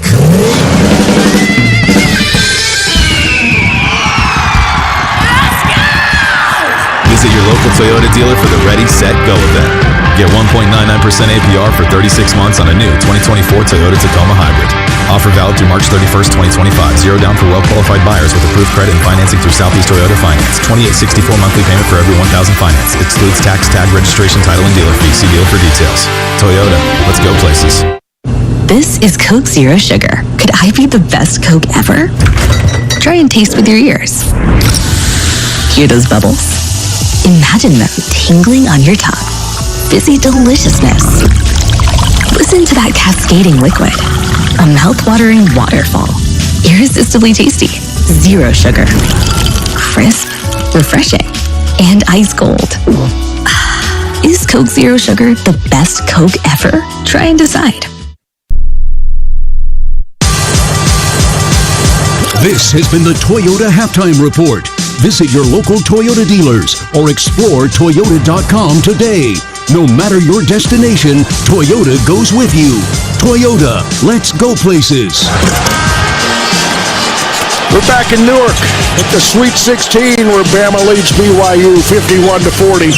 Tide fans in North Alabama and all over the state, the New Wave podcast meet and greet with Ryan Williams and Jalen Mbakwe has been rescheduled for Saturday, March 29th at Sand Mountain Park and Amphitheater in Albertville. Ryan and Jalen will now be there from 2 to 3 to meet Bama fans, sign autographs, and pose for photos. Please mark your calendars for this new date. What to look for in the second half is brought to you by Club Tales. With 13 original flavors, Club Tales is truly the original cocktail in a can. Pick one up at your local convenience store or learn more at clubtales.com. BP, 11-point lead. Lord have mercy, let's double it and go home. What's it going to take? Yeah, I'll take an even second half, up 11, and Alabama did what they needed to do on the offensive end, taking advantage of what BYU does on the defensive end. They're a team that packs it in, and if you can get the ball inside, they're going to help and not allow you much in the paint. Alabama didn't get much in the paint, but had a bunch of wide-open looks from the three-point line. Alabama in the first half goes 12 for 27 from deep, and Mark Sears leading the way, 5 for 7 from beyond the arc. He leads all scorers with 17 points, also 5 assists. He was doing it all on the offensive end. Alabama's perimeter defense was great against a really good three-point shooting team in BYU. The Cougars just 1 for 13 from deep. Alabama needs to continue to do a great job against the three-point shooting of BYU. These are two teams that can get it going from the three-point line. Both average over 10 made threes a game, and BYU, even though Alabama had their way from beyond the arc in the first 20 minutes, got to continue to do the job defensively. And while BYU didn't have the success deep, they did in the paint, outscoring Alabama points in the paint 28-8. It's amazing that Alabama, out of their 17 made field goals, 12 of those were from beyond the arc. And with a few exceptions where BYU decided to get out to the three-point shooter and in high pick-and-roll situations, Bama was able to take advantage. But just a couple of occasions, it'll be interesting to see if the Cougars adjust their defense because of the hot shooting of Alabama. Maybe some opportunities in the paint if BYU focuses more on three-point shooting because of Bama's success. Well, we've been talking for several weeks now about Bama's offense taking what the defense gives them. We've gotten used to Bama getting to the rim and the alley-oops and all of the things that have been happening in the paint. Well, Bama's taking what the defense gives them. You said before the game that BYU's not particularly good guarding the three, and that has proven to be the case. Thought we would get some wide-open looks against the Cougars. Alabama has, and they've taken advantage. And even the misses have been open. They've looked good. Alabama, as good as they shot it, 12 made threes, had a couple more that looked like they were going down, not able to convert. But defensively, you can't relax against BYU. You can't look at their three-point shooting numbers from the first 20 minutes and think that's going to duplicate in the second half. This is a team that can get hot, and with the pace of play by both teams, these are two of the faster-paced teams. Alabama, the fastest-paced team in the country. BYU wants to get up and down as well. These are two teams that can erase a lead very quickly. Alabama's got to be better defensively in the second 20 minutes. One of the things that I overheard Coach Oates talk to the guys about in practice the other day was essentially he said, don't even let it come into your mind that BYU is not an athletic ball club. That is absolutely false. BYU is getting into paint. BYU is getting to the rim. That's been where they've been most effective. Does Bama adjust its defense? Or is that rolling the dice that BYU gets hot from three? Well, I think you got to continue to defend the three at a high level and defensive rebound. And, there were a couple of things that Nate wasn't happy with at halftime, and that was some early turnovers that led to some opportunities for the Cougars in the first half. And defensive rebounding wasn't great for Alabama in the first 20 minutes. So defensively, I love the effort by Alabama. It wasn't a perfect performance, but against one of the best offenses in the country, especially late in the season, their analytics over the last couple of months has been better than Alabama's offensively. So this is a BYU team that is capable of not only getting back in this game, but they can do it quickly. Bama looking for a spot in the Elite Eight. And Bama's elite play-by-play guy, Chris Stewart's going to get us there, C-Stu. Elite's a stretch, but eager to see if Bama can come close to doing in half number 2 what they did in the first, as the Crimson Tide enjoys a 51-40 advantage at intermission. Crimson Tide trying to advance at least to the Elite Eight for the second time in school history, or second time in a row for the first time in school history. Be sure to clarify. Nate Oates will send Cliff Amore, Mark Sears, Chris Youngblood, LeBaron Philon, and Grant Nelson onto the floor to begin half number 2. BYU will get possession first. And we'll go with the same 5 that started the game in Mag, Dimon, Keita, Saunders, and Nell. Dimon, who in the first half had 4 points, will bring it front court. Youngblood defending him. He'll dribble to the left wing. He'll hesitate. He'll get cut off trying to drive. He'll fire a pass over to Keita, who hands it off. Shot missed inside, and Nelson took it away, and then it went out of bounds, touched last by the Cougars. And I said it backwards. It was actually Mag who threw it to Keita, and then Keita missed the shot, and then it went off of Mag out of bounds. I think he missed it because Cliff Amore blocked it. May have. The recovery, as Cliff Amore was helping defensively, able to recover back to his man and change, if not block the shot, out of bounds off of BYU. Big 4 minutes here. See if Bama can create some more separation or if BYU gets back in it. Sears with the basketball. Gives it off to Philon. LeBaron thought about a 3. Instead will drive. He'll dump it out near side Nelson. Gives it off to Mark. Fakes a 3. Drives to the elbow. Back out to Youngblood. Fakes a 3. Drives to the elbow. Poked over to Cliff. To Mark. From deep.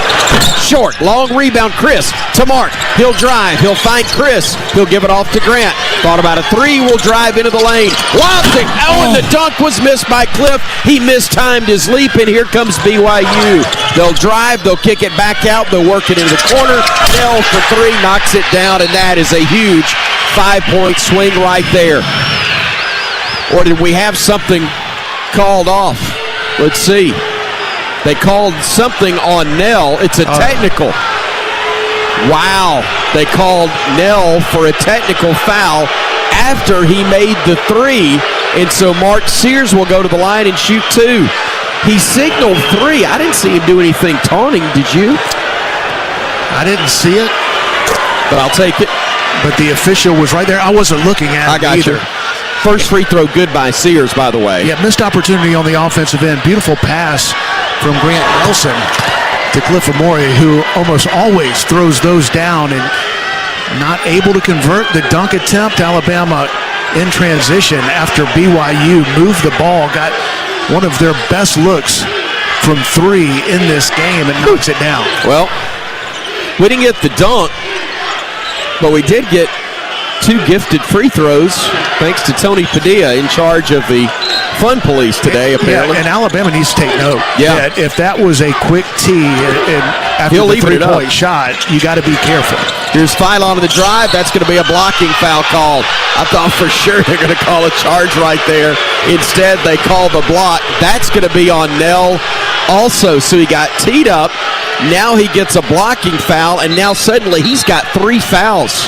That's a starter for BYU with 18:48 to play. In foul trouble now with 3. Yeah, and listen, who am I to disagree with the officials? Of course. But it looked like LeBaron Philon was out of control on that play. Bama trying to inbound it, and they throw it away. Taken away by Dimon, gives it off to Saunders. He'll throw it down for 2. Bama will run the other way with 18:40 to go. Here's Sears, hesitates, backs it out, being defended tightly. Gives it off to Cliff, drives in, lays it up, no good, and a block is going to be called on Dimon of BYU. And very quickly now, that is 3 team fouls. And again, that's the good news. The bad news, Bama doesn't have any, and their lead at the half has gone from 11 down to 8. We hadn't taken advantage yet of some of the whistles that have gone our way. And hopefully those numbers will add up and Alabama can get 2 and convert at the free throw line.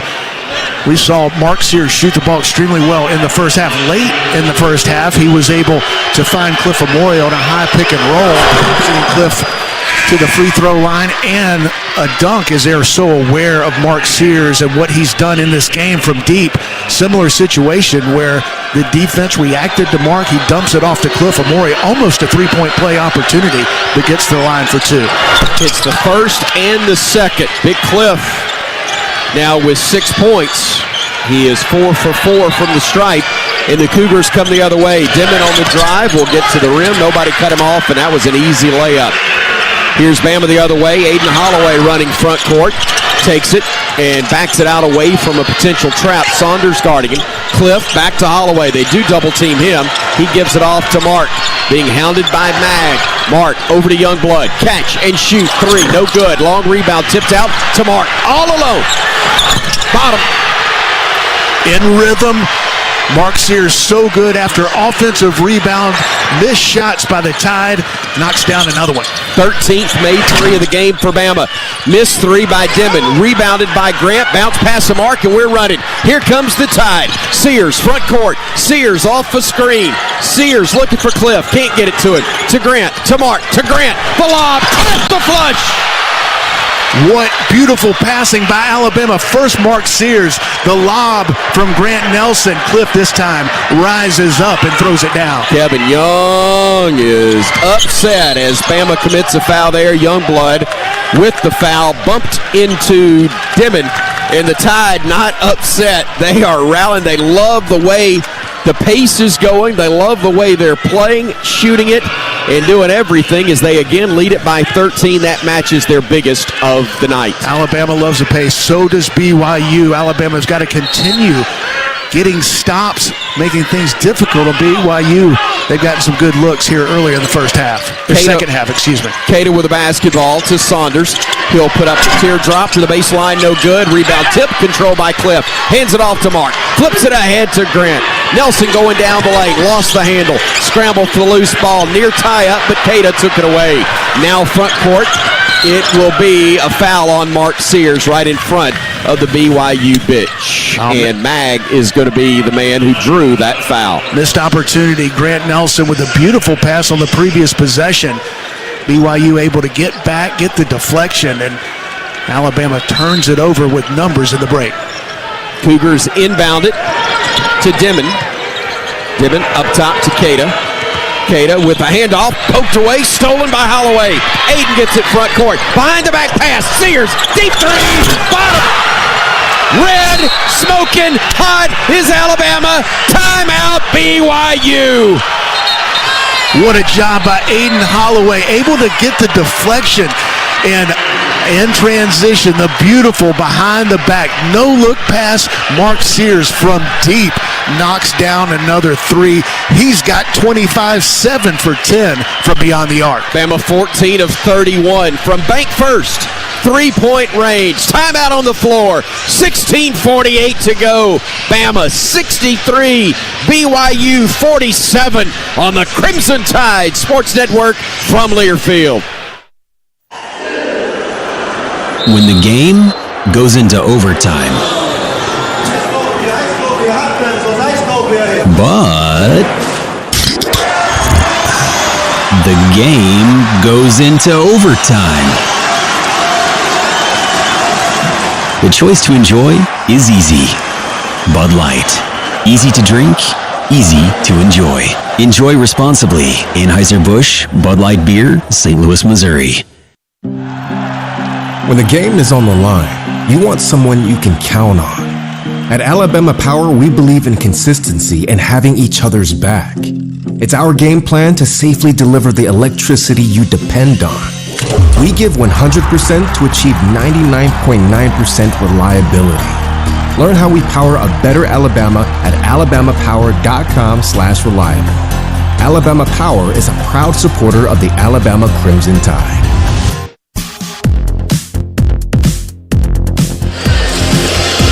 Bama by 16. 63-47 over BYU, 16 minutes and 48 seconds away from potentially the Elite Eight. The unexpected happens every day. And when it does, head to Kohl's and Kohl's.com for everything your family needs. Kohl's, where families come first. Tom Stipe, Chris Stewart, Brian Pasick. We are courtside. You know, BP, they say the neon lights are bright on Broadway. That's about 10 miles from here. They're bright in Newark, too, and the brightest light of them all is Bama's All-American Mark Sears. Yeah, first-team All-American and has played like it here tonight. 25 points, 8 for 12 from the field, 7 for 10 from deep. He's got 5 assists, and Alabama on an 8-0 run in a little over a minute. Now, Alabama up 16 against BYU. You love where you are. And if we were playing St. Mary's, game would be over with the pace of play by St. Mary's. But because of what BYU does, very capable, like Alabama, on going on a 10-0 run in about a minute and a half. So this one, far from over. Alabama playing well. Great to come out after halftime and go on a run like they have. But you can tell that when BYU's taking care of the ball, they've been able to get good looks in their half-court offense. They seem to be a little more dialed in what they're doing against this Alabama defense, but fortunately, the Crimson Tide continues to be hot from the three-point line, led by Mark Sears. Hopefully they'll keep this momentum going. We are due the under-16 media timeout sometime after 48 seconds have ticked off. As the Cougars inbound the basketball to Dimon. Clock starts at 16:45 and moving now. Alabama on top by 16. Cato with it, top of the arc. Gives it off to Dimon. Youngblood defending him. They throw a backdoor look to Saunders, hounded by Sears. He'll stop, he'll spin, he'll shoot, he'll score with the left hand over Mark. Tide's lead is at 14. Here comes Holloway front court. Working against Saunders. And Mag may have gotten away with a shove on Mark as he'll try to fight his way through defenders. It's Holloway driving, got tripped, and a whistle and a foul is going to be called on the Cougars. That's going to be on Saunders, I believe.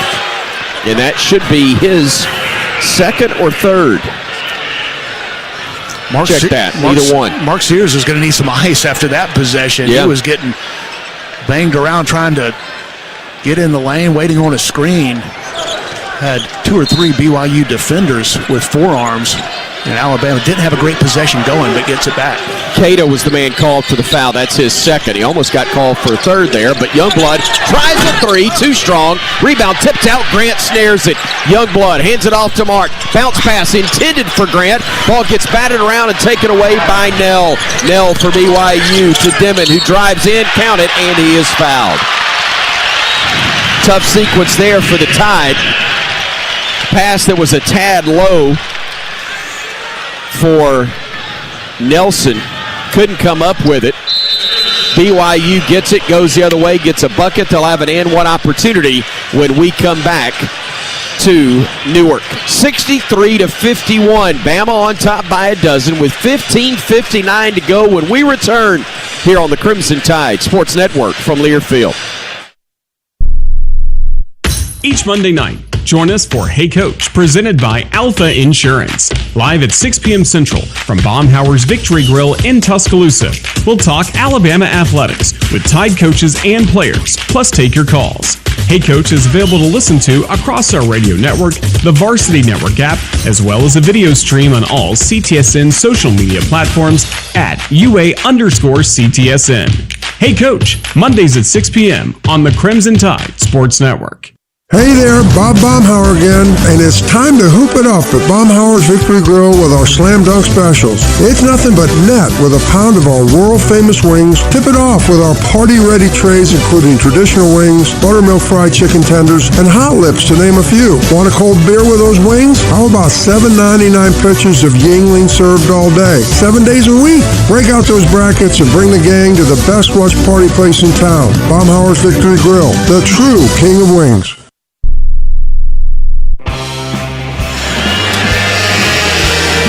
15:58 to go in the ball game. Bama's up 12 over BYU, 63-51, making Evan Williams Bourbon part of your game day traditions and game-winning celebrations as a slam dunk.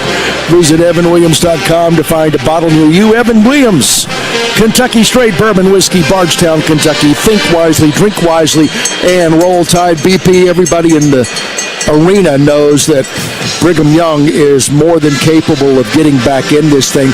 What's the mindset now on the Bama bench? How do we avoid that? Well, Alabama's getting exactly what they want when they take care of the ball, getting great looks at the three-point line, and when BYU has adjusted, Bama's been able to go inside and either get to the free throw line or finish at the rim with Cliff Amore, but some turnovers here in the second half have led to some runouts for BYU, and this is a great offensive team in the Cougars, and Alabama a little slow to get back in transition after the turnover. A chance for the Cougars to answer Alabama's 8-0 run with 5-0 run of their own if they make the free throw after the made layup. Crimson Tide trying to advance to the Elite Eight for the second straight year, actually hoping to get to the Final Four for the second straight year, but it would be a second straight appearance in the Elite Eight for the first time in program history to go back-to-back with that designation, and the Tide off to a good start, but again, work to be done in the final 15:59, leading by a dozen. They led by 11 at intermission, got it up to 16, and now Dimon can get this back to an 11-point game if he can convert the and one coming out of the timeout. And he does just that. So Alabama will have the basketball, leading 63-52. Aiden Holloway in the front court for the Crimson Tide. Holloway surveying the floor, playing off of the screen from Grant. Hesitates, drives, dishes, gets it back in the corner now from Cliff. Back into the low post to Amore. Bounce pass out to Mark. A deep three. Missed that one. Ball's tipped and controlled by BYU. Saunders giving it back to Dimon in the front court. Saunders with it now, driving to his right, working against Youngblood and now Amore. Gives it off to Nell, who thought about a three. Instead will drive, got tripped. That's going to be on Grant. And on Nelson, I believe that's going to be personal number 2. BYU, not in a box and one, but almost looks like it. They've got Mag face guarding Mark Sears, trying to keep him from catching the ball. Got it to him late in the shot clock. A deep three. He's made several of those in this one, not able to convert, but BYU, a team that they do a great job of pump faking at the three-point line if you're out there and getting inside, and they've had so much success driving to the rim. This time it results in a foul, and they have to inbound the ball. Youngblood, Amore, and Nelson check out for the Crimson Tide. Diabate, Sherrill, and Stevenson are in. Nell for three. No good off the back iron. Rebound fought for, and they'll get Muhammad for a foul on Saunders as he came flying in to try to knock that one loose. Or was it on Mo? Yeah, I think they called it on Aiden Holloway instead. That's his first. Well, it was Mo got the better of that. Yeah. As he went up and tried to get the defensive rebound, like the aggressiveness, but not Saunders down. I guess Aiden may have gotten him a little bit earlier, but Alabama not able to close out the defensive possession. Traore will check in. As sitting down will be Keita. Traore gets the inbounds pass, hands it back to Saunders, who will try to bull his way in, had it deflected, but right into the hands of the BYU guard, and that's going to be, I believe, a walk or out of bounds. What did they say? The official thought that ball hit the bottom of the backboard, blew the whistle. and it's going to be BYU basketball. So possession will stay with the Cougars. That's a strange-looking possession. Yeah. It might be a foul. Thought the ball went out of bounds close to off of BYU, and they get it back once again. 10 on the shot clock as they inbound it to Saunders. He'll drive right at 7, has it backed out at 5, at 4, at 3, at 2. He slips at 1, and they're going to call a foul with 1.4 on the shot clock on Mohamed Diabate. God, we guarded so well the majority of that possession, but called for a foul right at the end, and that is now 6 fouls this half on the Crimson Tide after the first 3 of the half were called on BYU, including a technical. This is a really good free throw shooting team in BYU. They'll be shooting them the rest of the way with right at 15 minutes to play. Nell on the drive, kicks it over on the wing. The 3 is up, and it is good by Dimon. Just their third made three-pointer of the ball game, and Alabama's lead is down to 8 with 14:40 to go. They've cut it in half. It was at 16. Now Holloway on the drive. Looks, Stevenson in the corner. Thought about a 3. We'll give it back to Holloway. Aiden wanted to pull the trigger. Does. Bottom. Aiden Holloway. A huge bank first 3, ending the run from BYU and putting the Tide back up by 11. Cougars will drive. Trying to step through was Dimon. Had it poked away, stolen. Here comes Holloway. Driving, stopping, looking. Hands it to Mark. He'll let it fly. Too strong. Rebound tip. Fought for and taken away by the Cougars. Here comes BYU with Nell, leaving it for the trailer Dimon. He will drive. He'll put it up. It's good, and he is fouled. The and one opportunity upcoming for the Cougars.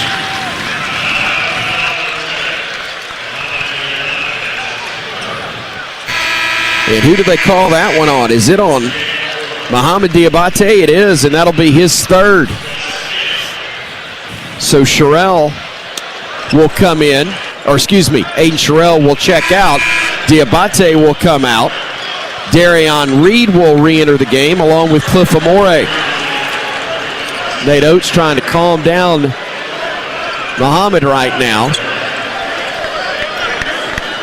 Little teaching moment right here. Dimon, the 6'9" point guard for BYU, projected to be a lottery pick in this spring's NBA draft. Plays at a little bit of a slower pace, but able to get inside on a couple of occasions and a couple of and-ones as a result. Bama's lead down to 8. Here's Holloway on the drive. Got hacked by Saunders. And on Saunders, that will be personal number 2.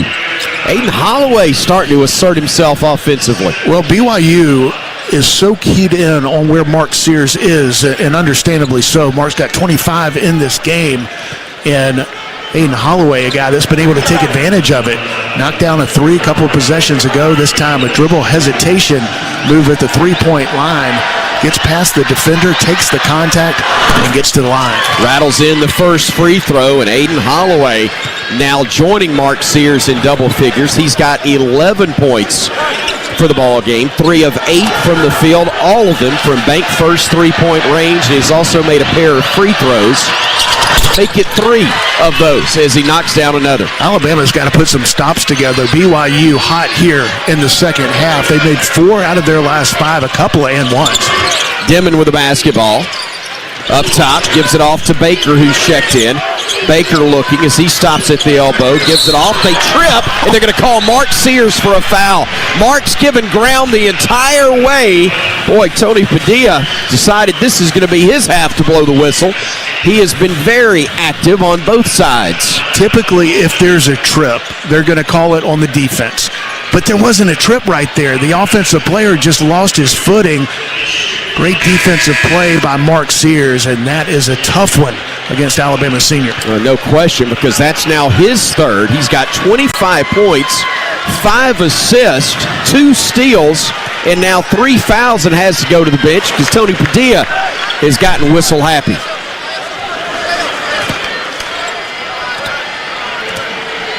Mag at the stripe, shooting the 1-and-1, and he missed it. The rebound is going to be fought for. A scramble, and BYU comes up with it and may have gotten away with a walk as Baker changed pivot cheeks while laying on the deck. Gives it off to Dimon. Dimon working it up top to Mack for three, and it's good. Tough sequence right there as the Cougars have cut it to 7. Crowd starting to get into it. Everybody wearing blue, including the Duke fans. Bama in the corner, Holloway steps back near side three. He's red, smoking hot. Aiden Holloway, but the Cougars run and throw it away. They ran to the other end too aggressively there. A turnover by Saunders, and checking out will be Mag, and coming in to replace him will be Trey Stewart for BYU. Bama 71, BYU 61, 13:03 to go. Aiden Holloway's bailing Alabama out here in the second half, giving up an offensive rebound after a missed front end. They knocked down a 3, but Aiden Holloway feeling it here in the second half. Crimson Tide with the basketball. LeBaron Philon with it. Setting things up from the near side. Gives it off to Stevenson. Jared giving it to Holloway. He'll shoot it again. It is no good. Rebounded by Cliff, and he got fouled by Stewart. And Amori will go to the line to shoot a pair. I can't believe Aiden missed that. He couldn't either. He was well guarded. It was a tough shot, but it almost fell in, and because of the soft touch, allowed Cliff Amori to get on the offensive glass, go up. He'll go to the line for 2. Great effort by Cliff Amori to get on the offensive glass, giving Alabama a second chance opportunity. Amori at the stripe, hitting another free throw. Big Cliff, 9 points, 5 of them coming from the stripe on 5 attempts. One more try here with 12:42 to go, and that one's good to give Bama the 73-61 lead. The advantage goes back up to a dozen. Bama's led by as many as 16. Hall with the basketball near side, working against Holloway. Hall will try a 3, he'll miss. Rebound tipped out long. Baker able to save it. Kicks it into the corner. Stewart hands it off. Traore spinning, looking, kicks it out to Dimon. He'll shoot a 3. Brick. Rebound. Holloway's doing it all. Here comes Aiden the other way. Little man wants to shoot it again. I'm fine with it. Holloway working away from a double team to Stevenson. Y'all give it back to Aiden. He'll drive in with Jared. He'll lay it in for 2. Nobody stopped him. The toughness of Jared Stevenson, able to get inside and finish through contact. Baker working down the lane against Cliff, and they're going to call Amori for a hold. Guess who? Padilla had gone a whole minute and a half without blowing the whistle. Couldn't help himself, and with 11:58 to go, he'll blow it again to get us to a media timeout. 75-61, Bama leading BYU here on the Crimson Tide Sports Network from Learfield. Let's go. Let's huddle up and make things happen with the only cards for T-Town. The University of Alabama Regions Visa Debit Card and Prepaid Regions Now Card. They're a win for your wallet and a big roll tide, whether you're purchasing stuff for game day or every day. Want to go all in on confidently showing your Tide pride? Order your card now at regions.com/GoBama. Regions, official bank of the SEC. Member FDIC. Terms, conditions, and fees apply. Tide fans, Golden Flake Snacks have been a proud partner with the Tide family for 67 years. The South's original potato chip, Golden Flake Snacks, are delicious fan favorites because they're crafted from traditional Southern recipes. From crispy, perfectly flavored potato chips to light and airy pork rinds and fluffy, cheesy cheese puffs, Golden Flake Snacks are a winning combination with Alabama basketball. Share Golden Flake Snacks with your Tide family and friends. Simple, Southern goodness. That's Golden Flake. 11 minutes, 58 seconds to go in the ball game. Newark, Sweet 16, Bama 75, BYU 61. For comprehensive coverage of college basketball, tune into SiriusXM SEC Radio Channel 374 in your car and on the SiriusXM app. SiriusXM is the home of your favorite team. So cheer along and listen anywhere. Let's pause 10 seconds for station ID. This is the Crimson Tide Sports Network.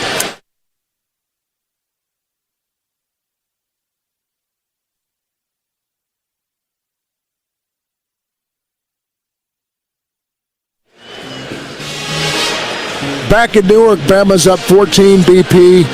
BYU make a little bit of noise, but the three-point shot continues to be Bama's get-out-of-jail-free card. Yeah, Alabama's been able to knock down threes at a similar rate that they did in the first half. 16 for 37 overall, just 10 attempts here in the second, making 4. And it's been Aiden Holloway here since halftime, doing the job, making a couple of critical threes after BYU's gone on runs. Aiden Holloway's gone on a couple of runs of his own. He's got 15.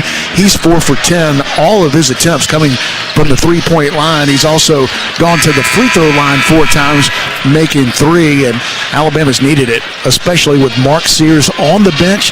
Picked up his 3rd foul on a rough call as BYU has been able to get in the bonus early in the second half. They're a good free throw shooting team, and once again, they'll go to the line for a 1-and-1. And with just under 12 minutes to play, Alabama's already got 19 fouls, so it'll be 2 shots the rest of the way for the Cougars. Sears on the bench right now, but he's only 2 points away from tying Eddie Phillips for number 2 on Alabama's all-time scoring list with 1,937. Right now, though, more importantly, Baker is at the line, shooting 1 plus the bonus for BYU. His free throw is up, and he'll get another one as he makes the first. And again, already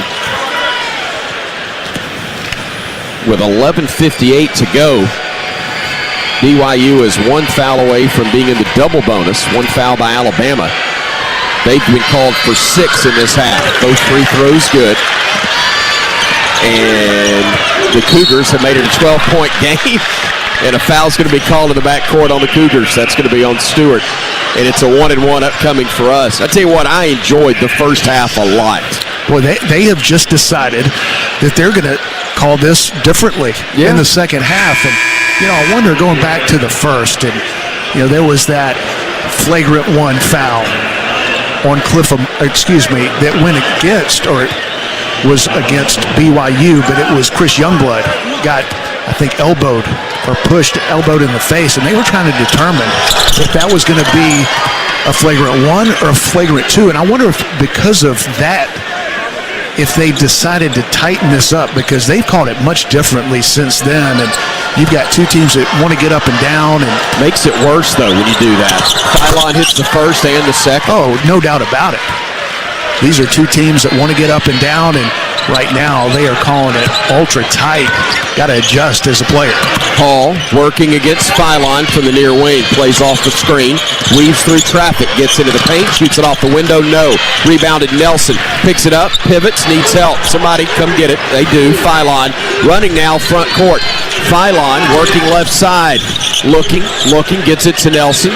Gets it back to Phylon. He'll try one. Way too strong. Long rebound. Tipped out. Grant gets it to Holloway. Do it, baby. Woo! Scorching hot. And Aiden Holloway again. He's got 18, and Bama leads it 80-63. Its biggest lead. Baker in the lane to answer for 2, and he does. And that shot by Aiden Holloway on the previous possession, that was about 30 feet away. Inside to outside. Nelson on the drive. Into the lane. Runner is up. No good. Rebound tipped, and Baker controls for BYU. Cougars want to run with 10:53 to play. Baker cut off. Picks it up. Flips it back outside. And Hall will survey the floor.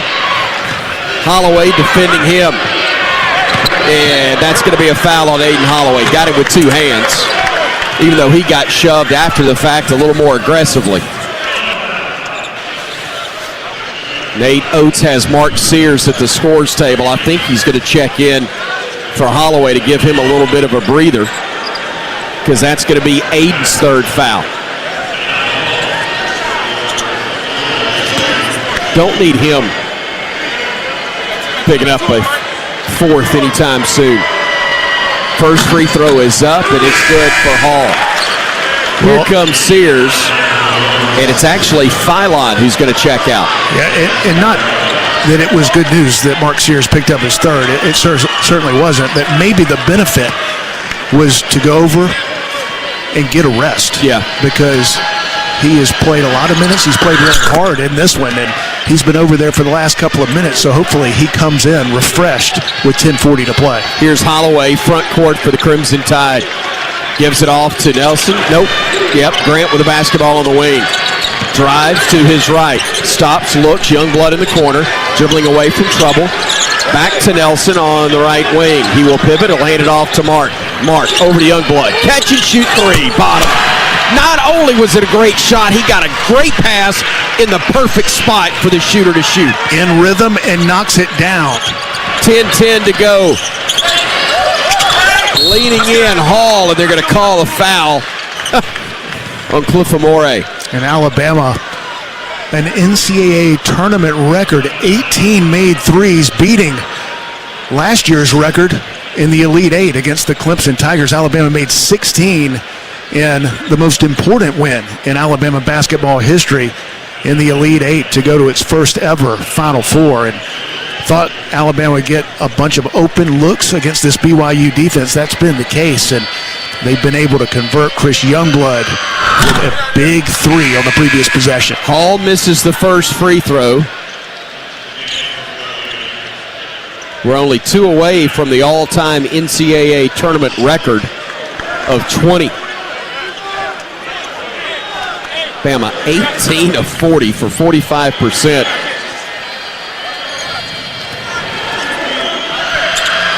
Another free throw from Hall. This one is good, so he gets 1 of 2. He'll exit, and the young freshman, Yegor Dimon, will check in to replace him. 10:06 to go. Bama 83, BYU 68. Here's Diabate on the drive. Going downhill, had his shot attempt blocked. And here comes Nell the other way to Dimon now. Back to Nell on the wing. He'll drive downhill. He'll stop. He'll save it to Saunders. Back to Nell near side. Over to Dimon with 9:48 to go. Dimon working against Holloway. Goes left, circles away from traffic. Needs help, fires a pass over to Nell. Nell stepping back at 10. Throws up a wild shot. It's an air ball. And it's saved by BYU, but into the hands of Bama. Now to Holloway. Near side. Heat check. Oh, and it hadn't come down at all. Timeout BYU, and Kevin Young whining about a foul call that didn't happen. His player tried the worst acting job we've ever seen to draw a foul right there. Threw it into row 2. They saved it. Bama worked it ahead. Holloway did what Holloway's been doing. 6 of 12 from 3. Timeout on the floor with 9:28 to go. Bama, its biggest lead, 86-68, and we will keep it right here. What a job by Alabama, able to get just enough stops, and it started off with open threes, and Alabama able to take advantage of this BYU defense. They're ranked 72nd in America defensively, which isn't bad, but where they struggle is defending the three, and Alabama's been able to take advantage of that by dribbling the gaps, finding open teammates, not settling for contested threes, but even though they want to play fast and play quick, they've been able to work the ball quickly to open teammates and finding open shots. Alabama's been able to capitalize off of that. BYU's picked up their perimeter defense. Alabama's looks have not been as open in the second half. But when you get rolling and you're feeling it and you're confident, like Mark Sears and Aiden Holloway are in this game, that basket looks huge to the Crimson Tide, and still a lot of time to be played, but right now the Tide's rolling. Dimon gets it front court, right side to Nell, now to Keita, now to Dimon with 9:18 to go. Dimon, top of the arc for 3, no good. Long rebound, saved by the Cougars into the hands of Nelson. Grant will flip it ahead. LeBaron to Chris, layup, good! 20-point lead, 88-68 Bama, 9:03 to go. Alabama putting some stops together and running, finding open teammates once again, this time from point-blank range, and Chris Youngblood having a big game. Saunders lost it all the way up, and they called LeBaron Philon for the foul. They're not nearly as concerned, talking about BYU, about making shots as they are trying to draw fouls right now, Brian. Well, Alabama's defense has been really good, and they've called it tight. It's smart basketball by some high IQ players in BYU. They understand that the whistle is tight. They're drawing fouls and getting to the line and trying to stay in this game that way. Saunders hits the first free throw. Aiden Holloway with a huge second half. Had 7 in the first half and 14 in the second. 21 points for the sophomore transfer. Nate Oates, the only man that can stop him. He's put him on the bench right now. After the free throws are good for BYU to cut the Bama lead to 18. Here's Mark Sears kicking it to Nelson. Back to Mark. He'll bring it to the top of the arc. Gives it off to Philon. He'll split defenders. He'll kick it back to Mark. He'll let one fly. He'll do what he's been doing. 28 for Mark Sears. Now 8 of 13 from bank first. 3-point range, and the Tide's rolling up 21. Dimon cut off. Kicks it back. Mag for 3. Gets it to go. But Bama will run the other way. Sears stopping on the wing. Now going baseline. Getting underneath. Kicking it in the corner. Youngblood's turn. And that's 21 made threes. Mark Sears drives the baseline, draws the defense. Nobody around Chris Youngblood, and Alabama with another one. Cougars hit another one as well, and Nate Oates is livid. He is livid because we're hitting threes, but we're giving them up. But still, Bama leads it 94-76. Sears on the way, does it again. Is there any doubt? Good night, Nurse. And Nate Oates about to split that good-looking sport coat across the way, trying to get his guys to get a stop. Dimon on the drive. Cut off by Mo. Brings it back out high. 7:20 to play. Bama 97-76. Dimon for 3. Missed it. And a rebounding foul is going to be called on the Crimson Tide, I believe. Let's see. My goodness. 7:14 to play, and Alabama's already got 97 points. What an offensive explosion by the Crimson Tide. Diabate just picked up his 4th. 7:14 to go. Bama 97. BYU 76. Back after this on the Crimson Tide Sports Network from Learfield. The Alabama Insider Podcast is the official podcast of Crimson Tide Athletics. Catch full episodes of Hey Coach and the Kalen DeBoer Show, Crimson Tide Rewind, Crimson Tide Today Daily Reports, plus full interviews from Crimson Drive driven by NASCAR.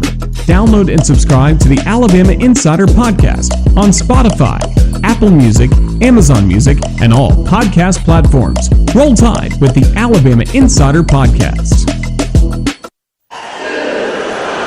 When the game goes into overtime, but the game goes into overtime. The choice to enjoy is easy. Bud Light. Easy to drink, easy to enjoy. Enjoy responsibly. Anheuser-Busch, Bud Light Beer, St. Louis, Missouri. 7:14 to go in the ball game. Bama is blowing out BYU right now, 97-76.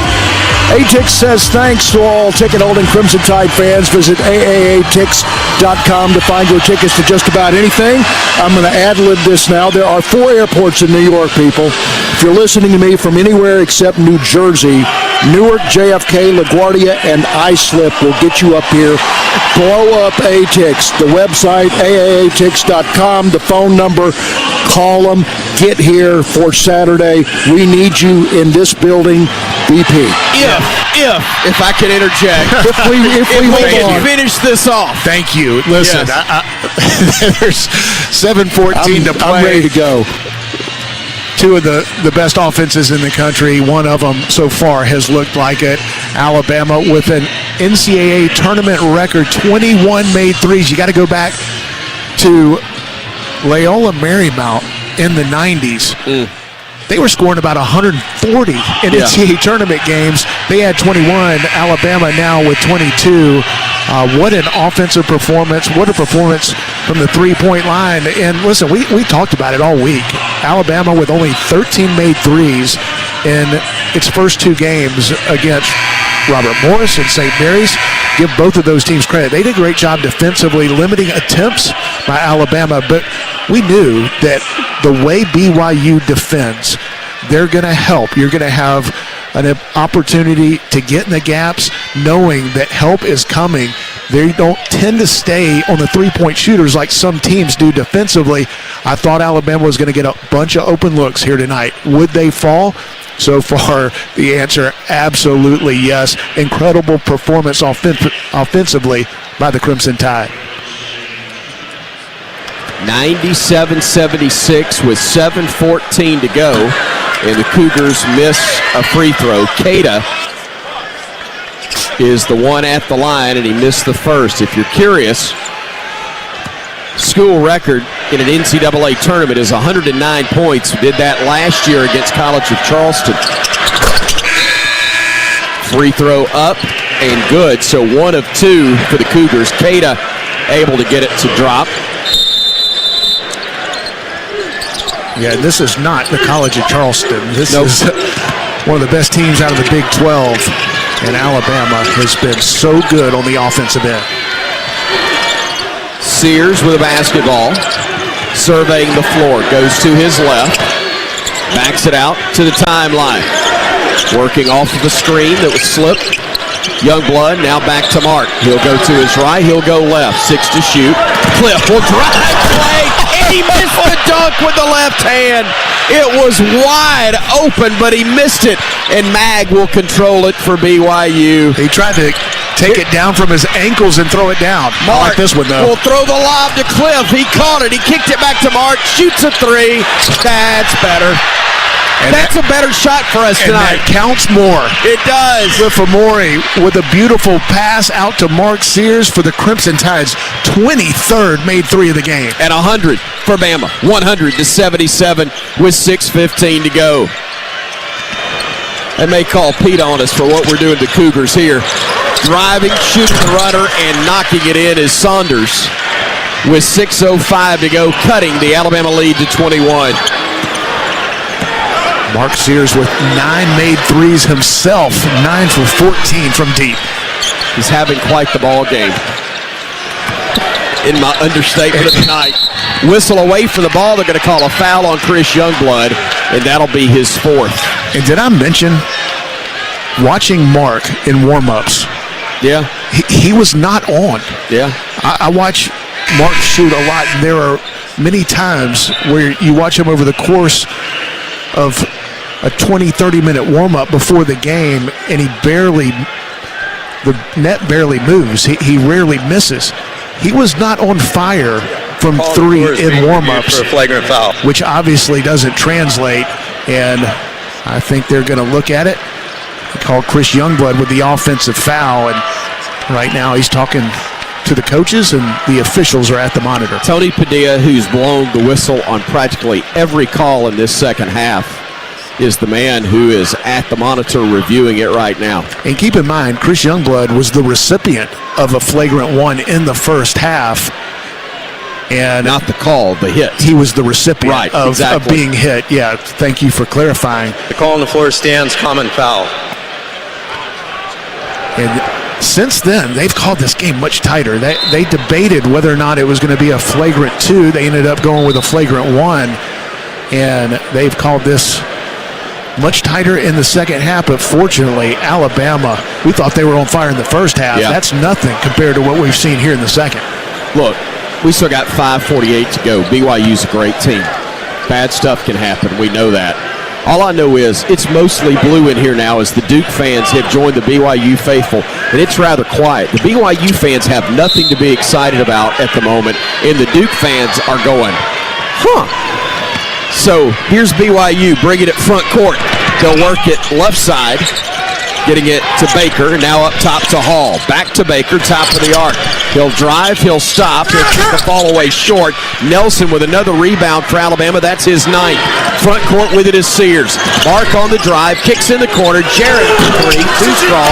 Rebound is tipped out of bounds off Youngblood's hands and could not hang on. It was there, but it caromed so quickly, really off a deflection by Nelson after the carom. Yeah, it was great effort by Grant Nelson, and love to see this team playing the way they're playing, but with big smiles on their faces, giving great effort on both ends. Nell with the jumper for three. Too strong off the back iron. Rebound batted and controlled again by the Cougars. Baker on the drive, getting into the paint, stopping, spinning, handing it off, and the leader is up and good. That's Cada who got it to go to cut the Bama lead to 19 with 5 minutes to play. Sears calling for it, getting it, wanting a screen, getting it, double team, gets it over to Holloway. Shoot it again, baby. A little short on that attempt, and the ball's tipped out of bounds, touched last by BYU. Well, Holloway's cooled off. He missed one finally. 21 for Aiden, 6 bank first threes. Second only to Mark Sears with 10 on 15 tries. Mark Sears has 10 made threes, 34 points, 8 assists. Youngblood's 3 attempts short. Rebound fought for. Diabate comes up with it. Mo brings it out, flips it over to Mark again. Sears top of the arc. No look to Holloway. Aiden will drive. He'll take it back to the corner. Flips a pass to Youngblood, who bats it in the direction of Stevenson. Jaron on the drive at 5, at 4, at 3 to Sears at 2. Off one leg. It didn't go, and everybody in the building is shocked.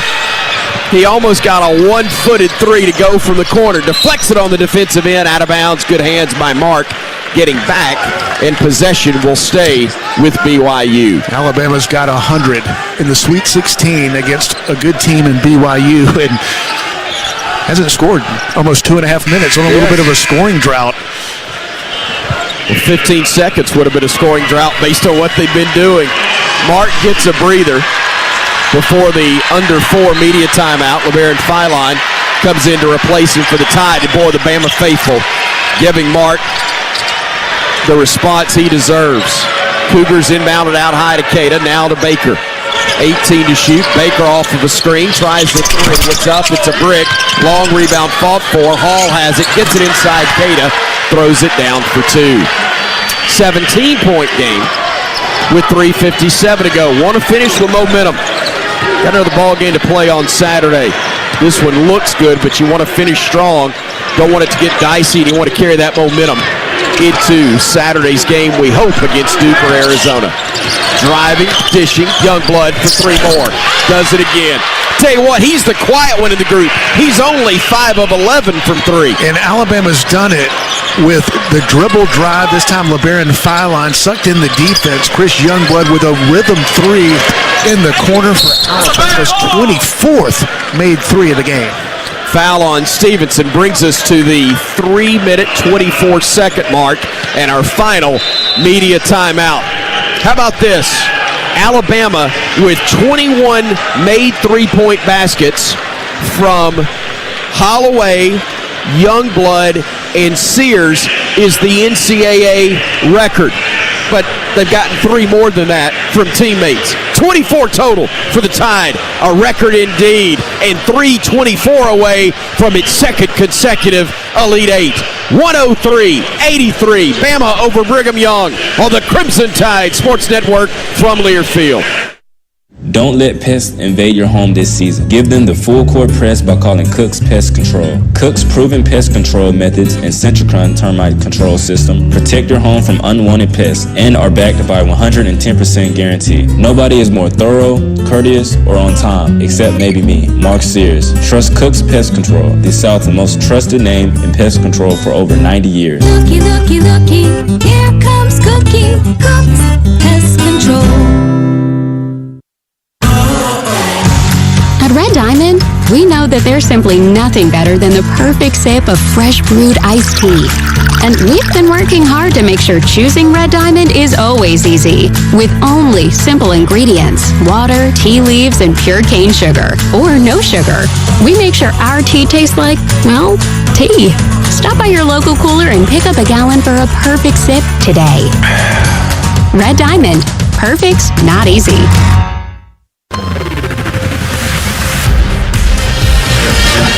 Not a huge surprise. Bama's cracked the century mark, but they did it in the NCAA tournament, Sweet 16, against a really good team. 103-83. Bama leads BYU. 3:24 to go in the ball game. Be sure and stay tuned after the game for the Regions postgame show with Bama coach Nate Oates. And don't forget, you can get your University of Alabama Visa debit card or prepaid Regions Now card today. Record-breaking from 3 BP, but here's the thing. To the media guys who like to say Bama lives and dies by the 3, it absolutely ain't so, but Bama's living large tonight. We have lived pretty good with the 3 ball here tonight. And listen, eye on the hog. We said it before the game, but, Alabama does not live and die by the 3. But I thought in this game, it's the first time I've ever said it, the team that makes threes may win this one because of how good BYU is from the 3-point line, and Alabama, a team that was going to get a lot of opportunities because of the way BYU defends. They give up a lot of 3-point attempts. Alabama coming into this game had not shot it well from 3. Just 13 made threes in the first 2 games of the NCAA tournament, but I didn't know if they were going to make them, but I knew they were going to get them. And they were going to get open threes, and obviously they have gone down in historic fashion. 24 made threes, 24 for 50 from deep against this BYU defense. What an incredible offensive performance by Alabama. Amazing indeed. As the first free throw missed by Hall. 103-83. More records. Second free throw up and good. Bama, the second team since 2016, the first actually since 2016 to score 100 in a Sweet 16 game. North Carolina scored 100 in that one. Phylon front court with it with 3:10 to go. Bama bleeding the clock for the first time all night. 103-84 is the score, and we got a foul away from the basketball. Stewart just shoved Diabate, sending Mo to the free throw line. So we've talked a lot about the 3-point numbers. They've been historic. Alabama spectacular from beyond the arc, and knowing that Alabama, the leading scoring team in the country, does a great job of taking what the defense gives them. If you would have told me this one stat before the game, that we'd be looking up with 3 minutes to play, BYU's outscored Alabama 46-14 points in the paint, I would have not been as optimistic about the outcome as I am sitting here watching this 3-point barrage by Alabama. Now, there have been plenty of games this year where Alabama's 3-point attempts have been down because they're dictated on how they're defended. They're trying to get to the rim. If not, they're going to take what the defense gives them. They gave them open threes here tonight, and they've capitalized in a huge way. Diabate missed the second, so 1 of 2 from O, and the lead's at 20. 104-84 with 2:50 to go. They work it in the corner. Driving underneath, laying it up, having it blocked by Phylon was the BYU guard Hall, and now we got a foul near midcourt as Darion Reed gets hacked, and that will send Darion to the stripe. They'll whistle that one on Boshkovich. Stevenson out, and in to replace him, Aiden Sherrill.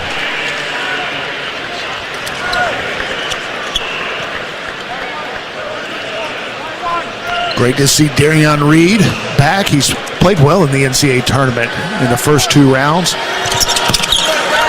Chance to get him going, a versatile defender. He is going to be needed on Sunday in the Elite 8 against either Duke or Arizona. Looking forward to seeing that one next. Reed able to hit them both as Darion gets into the scoring column, and Bama leads it by 22. Cougars work it out high to Nell. Now onto the far side, Saunders. Saunders, a runner up, no good off the back rim. Phylon claims it, runs the other way. Darion weaving through traffic, had it stolen by Saunders. Saunders trying to get inside, reverse layup, good for 2. 20-point game, 106-86, but with 2:10 to go. Bama will walk it into the front court. BYU wants to pressure. As the Tide gets it to Mo, he'll go in, he'll hand it off to Reed. Darion dribbling away from traffic, picks it up, gives it off to Holloway. Please shoot it again. Holloway stopping, looking, stepping back, kick jumper, hits it again, and another three. My goodness, Aiden Holloway in the second half. He's got 24, and when BYU was making a run, Aiden Holloway has stepped up in a huge way. Demon misses the three, rebounded by Mo. Yeah, 24 for the game. What's that, 21 in the second half? Incredible. And something Alabama, like that. Now with 109 points, matching its all-time NCAA record output in last year's first-round blowout win at College of Charleston. Phylon working off the screen. Driving, throwing the lob. Sherrill, great catch, the layup, and the foul. Aiden Sherrill, a chance for his second three-point play. He had the old school, or had the three-point shot earlier, now the old school and one opportunity. And Mad Max is about to check in for the Crimson Tide. Max Garnowski in for Alabama, replacing Diabate. Great to see the senior check in for Alabama. And great to see Mo Diabate getting to stay near his hometown for another couple of days. They have a chance to cross the bridge tomorrow and get to Queens. Go to Mighty's Barbershop. Get himself a little clip there. Go to McDowell's while you're at it. The Big Mick, I hear, is good. The free throw missed by Sherrill. Could get the and one. That's for you coming to America fans. Under a minute to go. 110-86 our score. Bama, its biggest scoring total ever in an NCAA tournament game.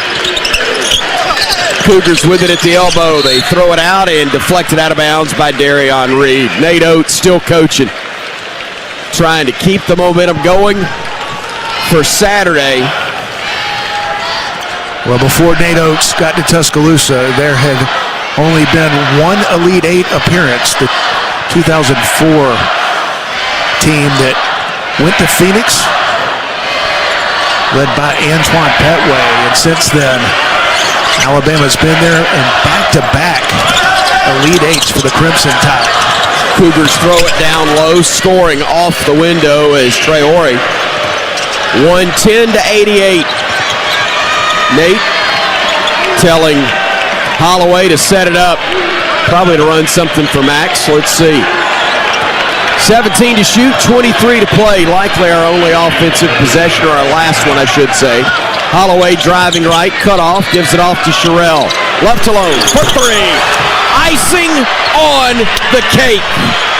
The 25th made three-pointer on 51 attempts for Alabama. The Cougars let one fly. They'll miss it. Rebound by Skarnowski, but he stepped out of bounds in doing so. Make sure he gets the rebound, though. Put that in the stat column, please. See if they do. Chance to play in a Sweet 16 game. Happy for the senior. Nell fakes the three, steps back left, tries it, misses it. Rebounded by Reed. Ball game, and let's get out of here and head to the Elite Eight again.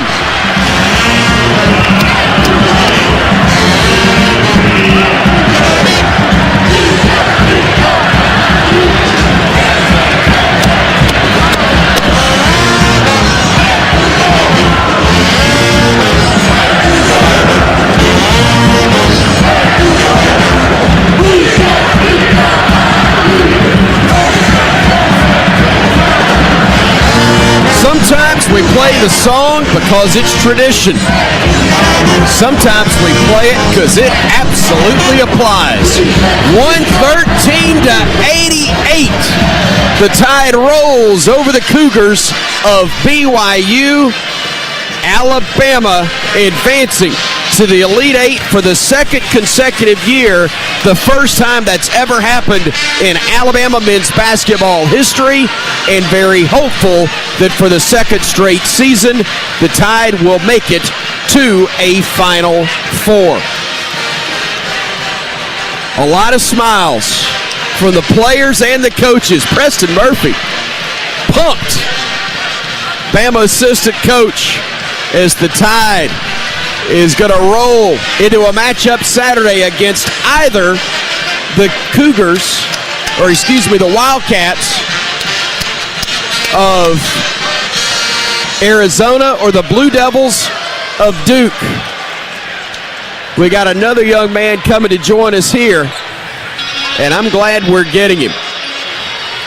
23 points, 6 of 13 from 3, and putting on the headset.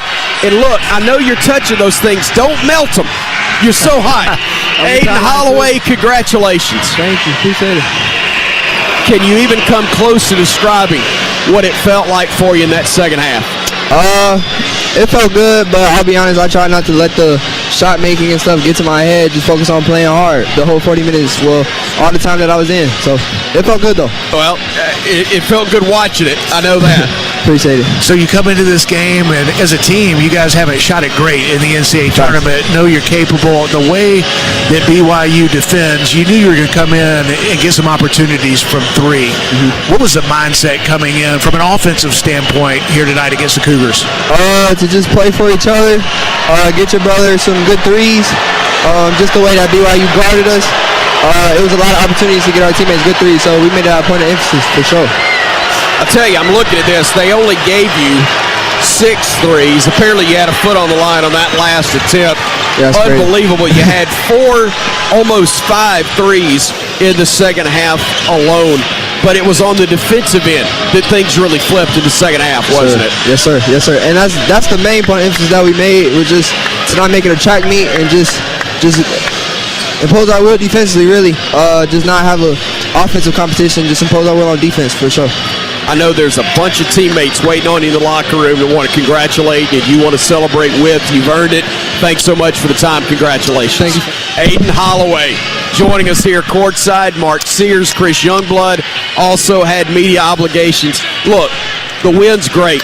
The smiles on those guys' faces is really the most exciting thing of all, Brian. Well, listen, I mean, these guys are having fun. And listen, when you shoot the ball the way they did, it's hard not to have a great time. But even before that, you could see the way these guys are playing and the excitement that they had to advance to the Sweet 16, the opportunity that was before them tonight against a really good BYU team. Watch them play against Wisconsin. They were a team that's capable of winning this thing and advancing to the Final Four. And Alabama just took it to them and took advantage of what BYU was willing to give up, and that's 3-point opportunities. Alabama had not shot it well. They shot it incredibly well in historic fashion here tonight and advanced to the second straight Sweet 16 with a chance to go to the Final Four. It's not going to be easy as we watch Duke and Arizona warm up. Alabama will get the winner, and I was looking forward to watching this Duke-Arizona game, but when you know you're playing the winner to go to the Final Four, it doesn't get a whole lot better than that. And enjoy this one. This is an incredible win, Alabama's 3rd ever Elite Eight, and a chance to go to back-to-back Final Fours. What a performance here tonight by the Crimson Tide. Alabama a winner. Your final score again, the Crimson Tide, a 110 to 88, a 113 to 88